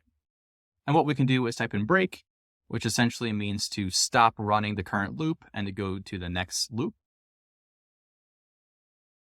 And now we see just the error for the rule and not the fake validation from our previous version of the script. Okay, now we have our more revised version of this script. We have enough functionality where we can iterate over an entire directory now instead of a single file and make sure our alerts have the proper fields that we need. All right, in the next video, we're going to start digging more into MITRE data. I'll see you in the next one. Hello, in this video, we are going to piggyback off of the previous video and utilize our MITRE data to make some checks within our documentation. Okay, so if you remember in the last video, we now have a MITRE mapped object that, given a certain technique ID, will print out all the associated information. So what we want to do is navigate to our validation.py script and copy and paste the code that we made before. And if you notice, our libraries are not importing, so we're going to have to get those in here as well. All right, so just double checking this, what we can do. As a reminder, we have the data that prints out properly, okay? So now that we have all our metadata available and we have all our file data available, the question is, how do we set this up so we can iterate over the data and make the checks that we need? So to start, what I think would be helpful is to look at one of these alerts here. Doesn't really matter which one, they all should function the same way. So if we scroll to the top here, under rules, we have these threats. You can see there's some like .technique, .subtechnique, .tactic, okay? Well, we can iterate over this data. So let's see what that looks like.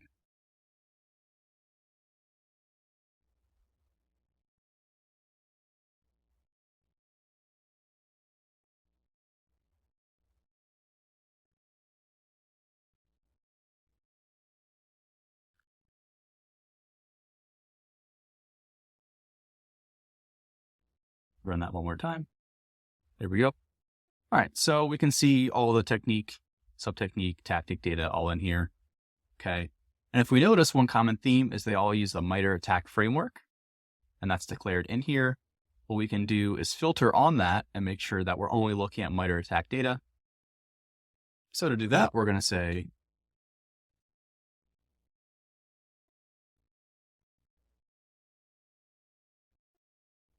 threat framework.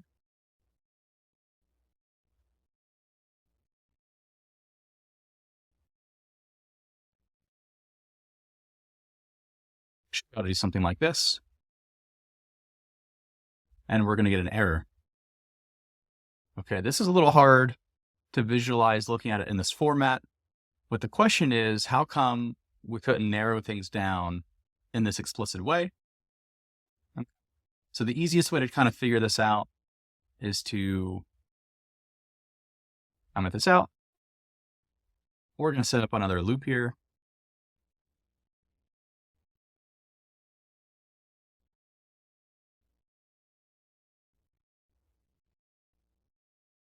And this is what we saw before, right? So the question is, why can't we easily narrow down to framework? And the easiest way to figure this out is go down one more layer. And we can see that we do have to filter down to hit that layer that contains framework. So one way to do this is to add this in here. And now we can say print X. And we have the same values here. So instead of looping over the data again, we're now declaring that in here. And how to apply that to our statement. We could do something like this.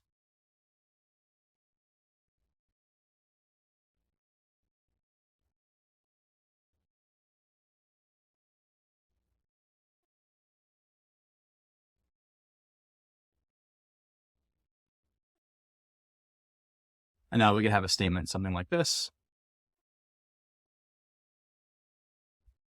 That if we run, if you remember a couple minutes ago, we did see this data just printing it out in our very first loop.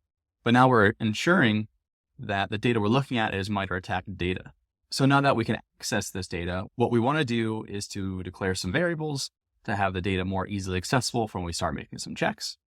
Okay, so instead of X, I'm going to make this a little bit more descriptive, call it threat. And now we're going to make some variables for technique ID and technique name.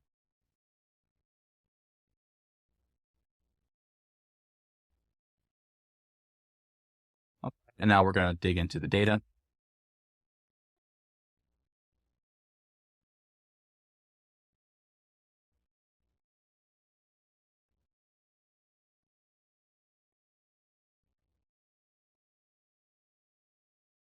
Okay, now let's make sure this works.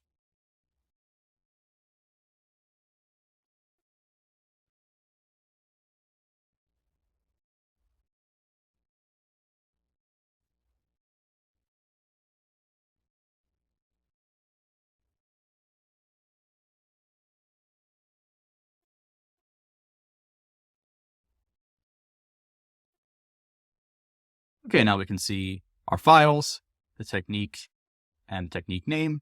And what we can do is just verify one of these here. So if we go into our custom alerts folder and just grab any one of these. So we're in Posh audio capture here. We should see audio capture and command and scripting interpreter. And we can see audio capture as a technique.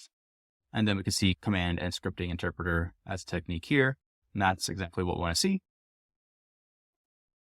So next up, we want to make a check to make sure that tactics exist. All right. So we can say if tactic exists in threat.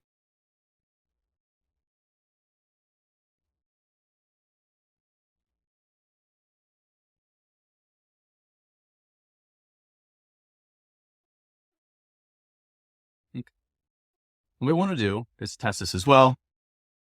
And I realized I deleted my print statement. So we're going to go back here really quick.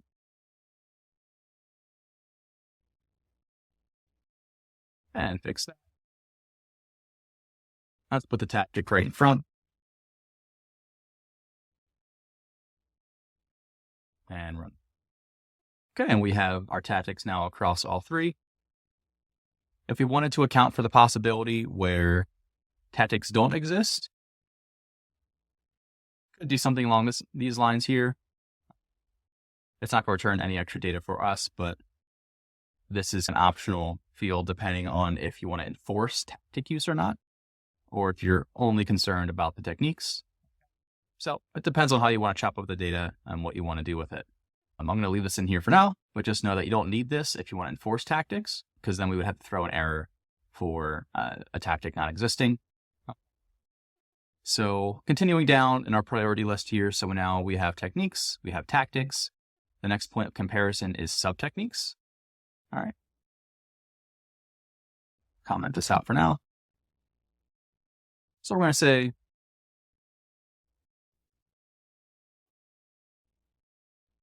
if sub-technique is in the threat, technique.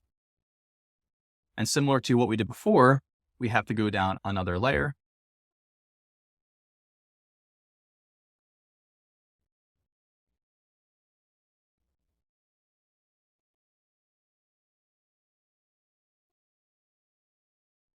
And I think the best way to illustrate this might be to find one of these options that have a technique. Okay, so let's take this guy right here. And let's put this in the JavaScript beautifier. So this is the data that we're parsing through, and this is why we have to go down more layers than you might think. So in the example here, we're saying in this thread data, okay, look in technique, and then look down into this array. Okay, and then print thread. But what you'll notice is when we see this array being used, meaning the square brackets here, that implies we have to put in that 0 to go down another layer. All right, so what that means is if we're making a sub-technique variable,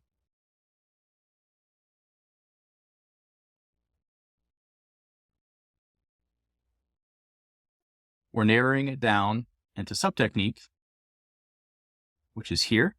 Okay, but then we have to do it again in order to get the ID and the name.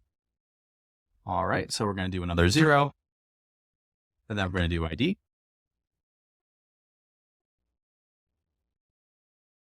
And then we're going to do name. And now what we can do is print this out.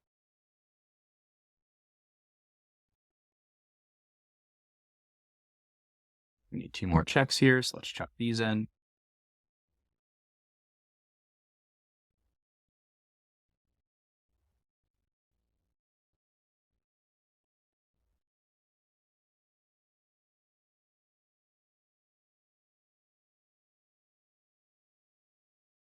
If you notice, our script looks like it works on face value, but we can see some of these like audio capture shouldn't actually have this as a variable. And the reason this is happening is because we didn't account for the fact a sub-technique might not always exist. Okay, so we can do an else statement.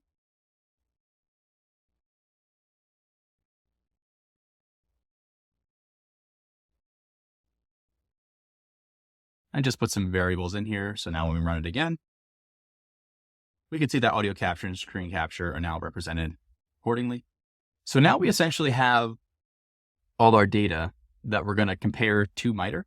So what we're going to do, and this is very similar to how we made this lookup right here, we're going to create a lookup for our alert data.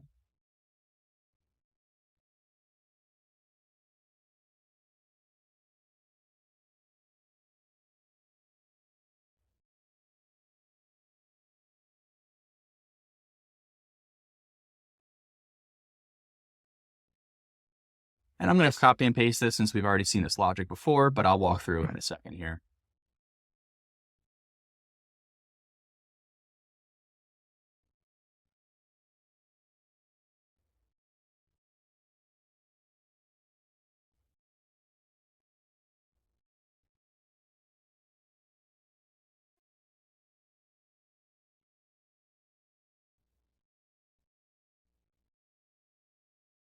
Okay, so this example is a little bit more complex than the one we have up here. So if you remember in MITRE, we're making a quick check on the deprecated value and then essentially hard coding a value if it doesn't exist. In this scenario, we're inserting all the fields that we care about. Okay, but the problem here is the key that we're using is the file. So we need some concept of appending. If we didn't append the data into an array, what would happen is the very last item would overwrite it every single time, okay, which we don't want. It works up here when we're talking about MITRE techniques because the data that we're working with is unique to the ID.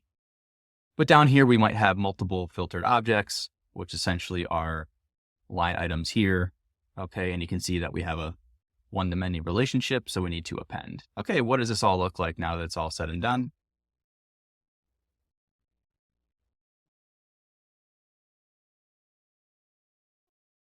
Big dump here. Let's put this in our beautifier. And looking at our data here, while it is formatted very neatly, we can tell upon closer inspection that we have more techniques and tactics for each file that should exist. And if you notice, they're actually repeating. So we have a problem with our script. If we look into our data here, we can see that the problem is actually in this array, because what's happening is we're appending this filtered object each time into the array. Okay, but the problem is we need a new array for each file. So what we can do is up here, when we reopen a file, we can redeclare the array and clear it out. Okay. We can actually remove it from here. So let's try to run this again. Maybe one more time. There we go. Let's put this back in the beautifier. Okay, here's what we want to look at. All right. And now we have our expected lists of tactics to the alerts. Okay. And back to our script. So at this point, we now have two containers of information that we can start comparing. So we have our MITRE mapped, which is all the confirmed MITRE data that we care about. And then we have our alert data, which iterates through all our detection documentation and creates a container that we can compare against. This video is getting a little long for how much we have left. I'm going to make this part one of validating MITRE data in our TOML. And then in part two, we're going to utilize the two containers that we have and start making some data validation checks. All right. Thanks for sticking with me. I'll see you in the next video. Hello and welcome to the next video where we're digging into our MITRE.py script and finishing it up here. All right. So in the last couple of videos, we first created our MITRE object so we can have some easily accessible, usable data. And then we have something similar for the files that we care about that we want to iterate through and make some checks on. So now that we're using this alert_data object here, what we can do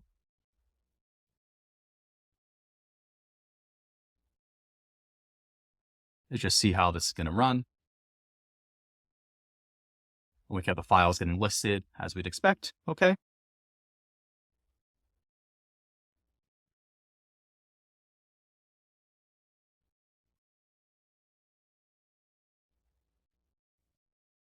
We could dig down one more layer and see what happens here.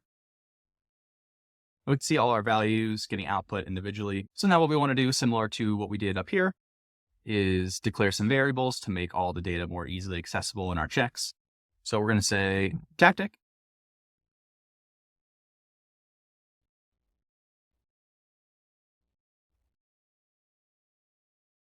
equals tactic.lower. And I'll explain why I wanted to do that in a second here. We can do technique ID.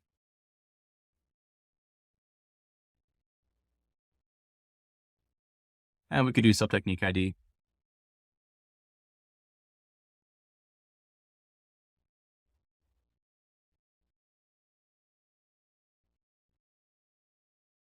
And just testing this out here, what we can do, similar to the previous couple of videos, is print out the data.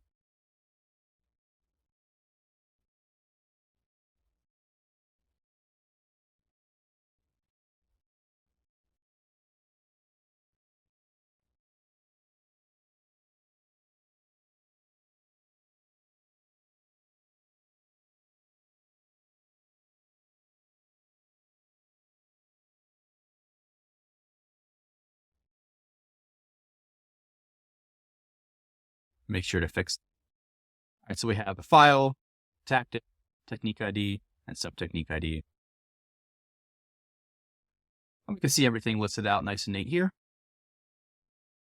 All right. So now what we want to do is to run some checks. I'm imagining we want to check to make sure that whatever MITRE tactic that engineers are putting in is correct.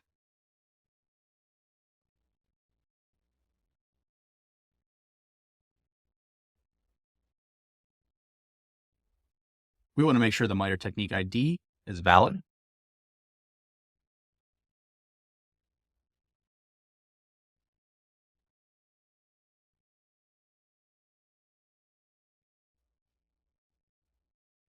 We want to make sure that the MITRE TID actually lines up with the name.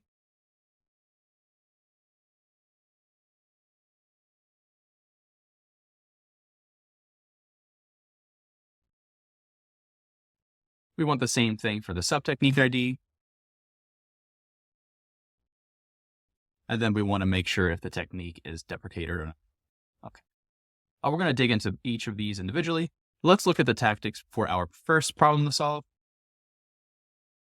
Okay, so there's only so many tactics that we need to check for. We go back to our matrix. We can see all the tactics lined up here. Or you can have this list out here. So what we're going to do is create an array with all these values so we can check against that field. So I'm going to actually declare this up here. And I copied and pasted this from my notes just to save some time here. So we did allow none to exist up here. If you didn't want to allow none and you wanted to enforce tactic use, you can get rid of that and just have the tactics that you care about. And scrolling over, we can see that all the tactics are represented. Okay, to make this check, what we can do is say if tactic not in the MITRE tactic list, and we're going to print an error statement out here. I'm actually going to copy this from my notes to save some time. So what we're just saying is that the MITRE tactic supply does not exist. We're surrounding the tactic in quotes, and you have to escape the individual quote to make that happen. And then we're going to say in what file that it's contained in. So let's run this. We have no hits, so let's make this happen. Going into our Posh audio capture, we can go to one of the tactics here, and let's just call it collection 2. And there we go. It identified that collection 2 was not a valid tactic. And now we have some tactic validation. I'm going to remove that for now. All right, moving on to the next item of business. Let's look at the MITRE technique IDs and make sure they're valid. Okay, so we're going to do something called a try except statement.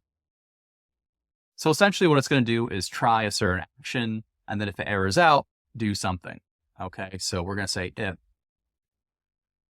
MITRE mapped technique ID exists, you can continue on to the next check.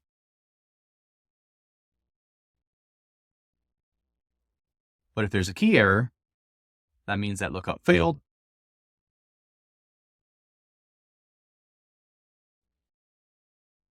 And we're going to print this statement here. Okay, so essentially what we're doing is using the technique ID, which is found via our alert data, see if that technique ID exists within MITRE mapped.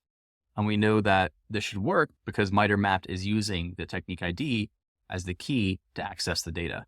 So what we can do is run this just to make sure it doesn't error out. It doesn't. And let's go make a change here. So let's look at command and scripting interpreter, call this T with a bunch of X's. And there we go. Invalid MITRE technique ID, T and a bunch of X's in the exact document. Let's revert that back. All right, now we want to check to see if the TID and name combination is valid. Okay, so this one's getting a little bit more complex here. And we're going to do another try except. So we're going to say that we need a variable called MITRE name. And we're going to need a variable called alert name, and then we're going to compare the two. Okay, so MITRE name is in our MITRE map data, and that's based off of the technique ID, and then should be name. And then alert name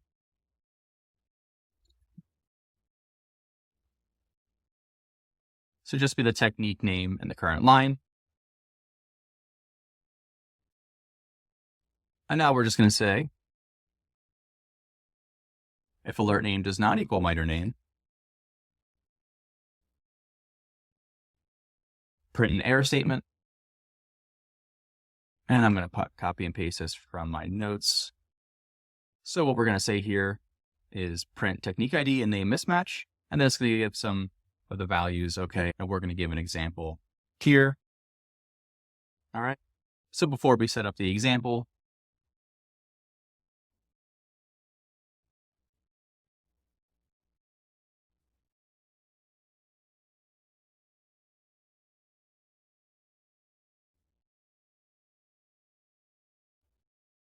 I didn't like my indentation. There we go. So what we can do is just tack on a 2 to one of these technique names. And essentially what's happening, it's going to take this ID, look up that ID and the MITRE data that we built previously, and then return back if it's okay or not. And it's definitely not. All right, so we have MITRE technique ID and name mismatch in file name, gives you the expected value, and then it gives you the value that we put in the document. Set this back. All right, now we're going to do pretty much the same thing for the sub-technique ID. Okay. The big difference here is that sub-technique ID can't be none.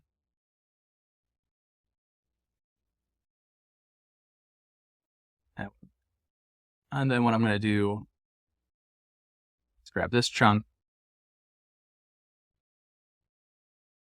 fix my indentation problems.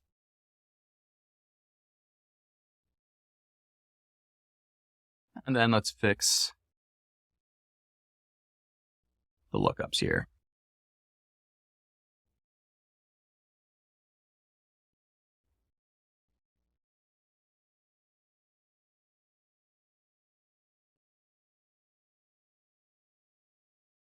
Okay, this should work.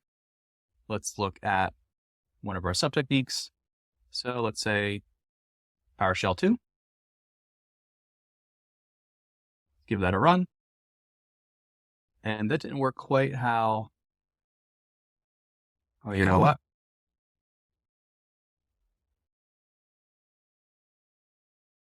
Here we go. All right, so this is interesting. We have 2 hits here. We have this PowerShell 2 that we just edited.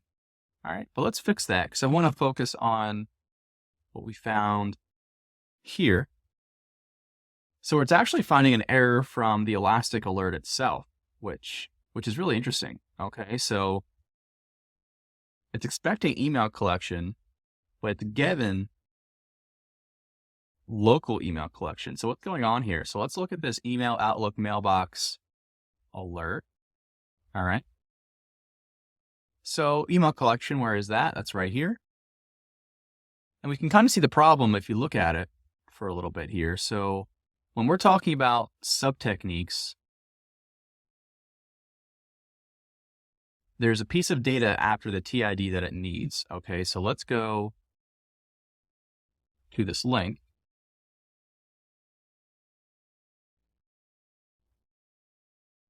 So this is the TID of a subtechnique. It needs that .001. Okay. And if we look back to our documentation, we can see it's actually only declared as the parent technique, which is a problem. Okay, and just as a point of comparison, if we go to this PowerShell one, we see the .001 here. So what we're actually finding is an error within Elastic's own rule set. Okay, so what we can do to fix that is just save this off and rerun it. And now we're returned clear. All right, so that was a fun one. Okay. Next up, we're going to check to see if the technique is deprecated. And this is one of our easier checks. Okay, we're still going to do a try except.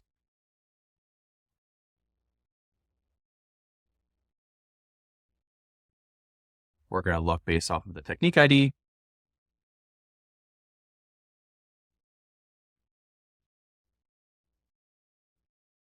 And then look to see if it's deprecated. Get the deprecated field. And we're saying if that field returns back true, we're going to print out this error statement.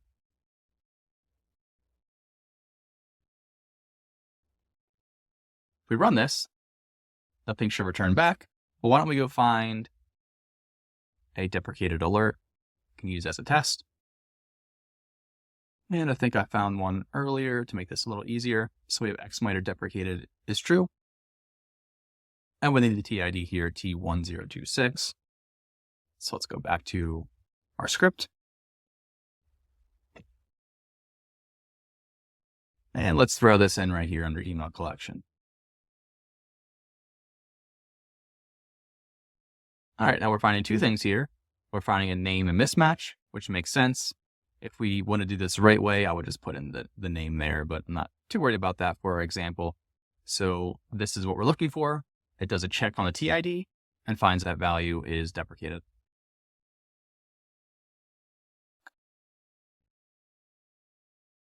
At this point, we have a pretty fleshed out script here that we're going to use more in the future. This video marks the end of the complicated Python videos we have in this section of the course. We're definitely going to do some more working with the Elastic API, but I want to thank you all for sticking with me this far. Hopefully we've learned a couple things here and showcase the flexibility of writing your own custom validation scripts. While it can be a little bit tedious, it showed some problems with the out-of-the-box solution from Elastic, and it also let us customize it exactly how we wanted it. I'll catch you in the next video. Hello and welcome. In this video, we are going to start converting all our detections that we created in our 3 attack scenarios and convert it into the TOML format that we need to have these working for the rest of the course. Okay. So first thing we can do, instead of using this custom alerts tab where we have for our TOML testing, and we'll use this later in the course as well, let's make another folder. We're going to call it converted detections. And what we could do is take this template that we've already created and place it in the folder.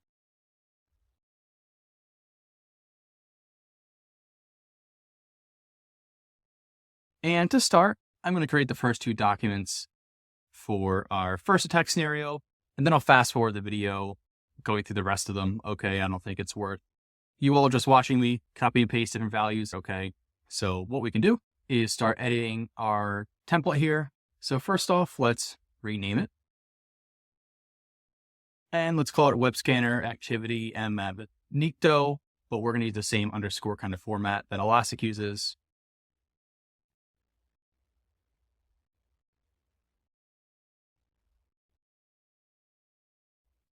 Then what we can do is start filling this in here. So for name, and the query we could throw in here as well. This is a query type of an alert. We don't need any tags. We don't need any notes. Okay. Description.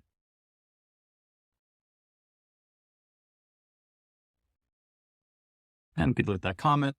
Going down here, we didn't really mess with our risk score values so far in the course, which is for the sake of having some differentiated values.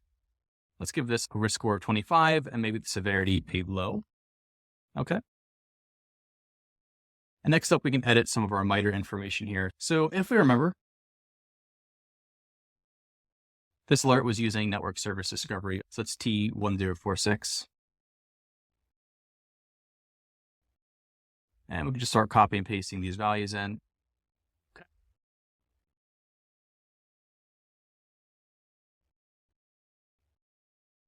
And then there is no sub technique, so we can actually delete this section here.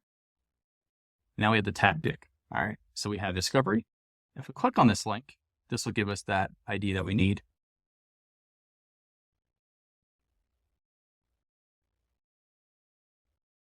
And the TA ID is 0007 instead of 9 here. Okay. And at this point, we can delete all comments that we don't need. And this right now is good to go for our alerting. Okay. And what we could do is edit our validation script. Instead of using custom alerts, let's use converted detections. We can see our validation passed, so that's great. Let's do the same thing for our MITRE script.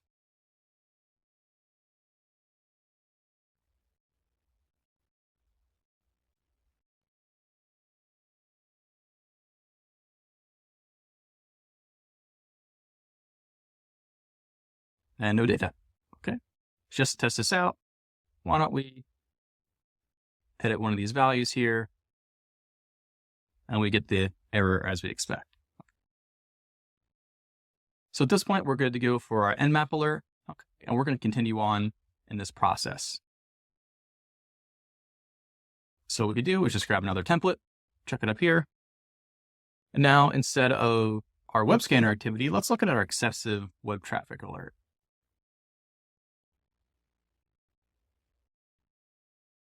So for this one, the query is pretty simple. Let's put that in there. This is a threshold alert. Don't need tags. Let's do the same risk score and severity here. You don't need any notes. Get rid of some of the default values here. For name, we can do excessive web traffic. And there's our description. All right, moving on down here to the MITRE information. This is also the same techniques from our previous alert. So what I'm going to do to save some time is edit the information like that. We could delete these optional fields. Another optional field I want to highlight. This is our only threshold alert in this course, okay? But it does need a particular table to set for the threshold. Okay, so what we can do is uncomment these values out. Let's actually throw this up here to make it easier to read. So instead of a host.host name and 100, like how this example says in our template, what we wanted to do was change our value to 1,000. And the field we're going to use is source IP. Okay.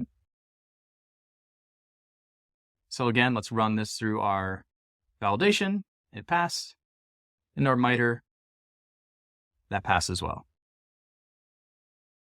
So at this point, we have our first attack scenario accounted for. I'm going to go ahead and go through attack scenario 2 and 3 on my own time, and then I'll circle the video back and show you all really quick what I whipped up. But you all should have all the information you need. And if not, I'll have a link to all these in the GitHub as well. All right. All right, fast forwarding now, we have our 10 detections all lined up nice and neat within our documentation. Okay. What we could do just to make sure this is all working how we want it, we could run these validation scripts that we've already written in this section. Okay. So first we could run our validation.py. And we can see the paths for all our files. And now let's double check our MITRE. We should get no prompt back. And there we go. All right, this concludes this section of the course. Again, I will have these in the GitHub for you to grab if you don't want to write these out yourself. Okay. But in the next section of this course, we're going to start working with the Elastic API. I'll see you in the next section.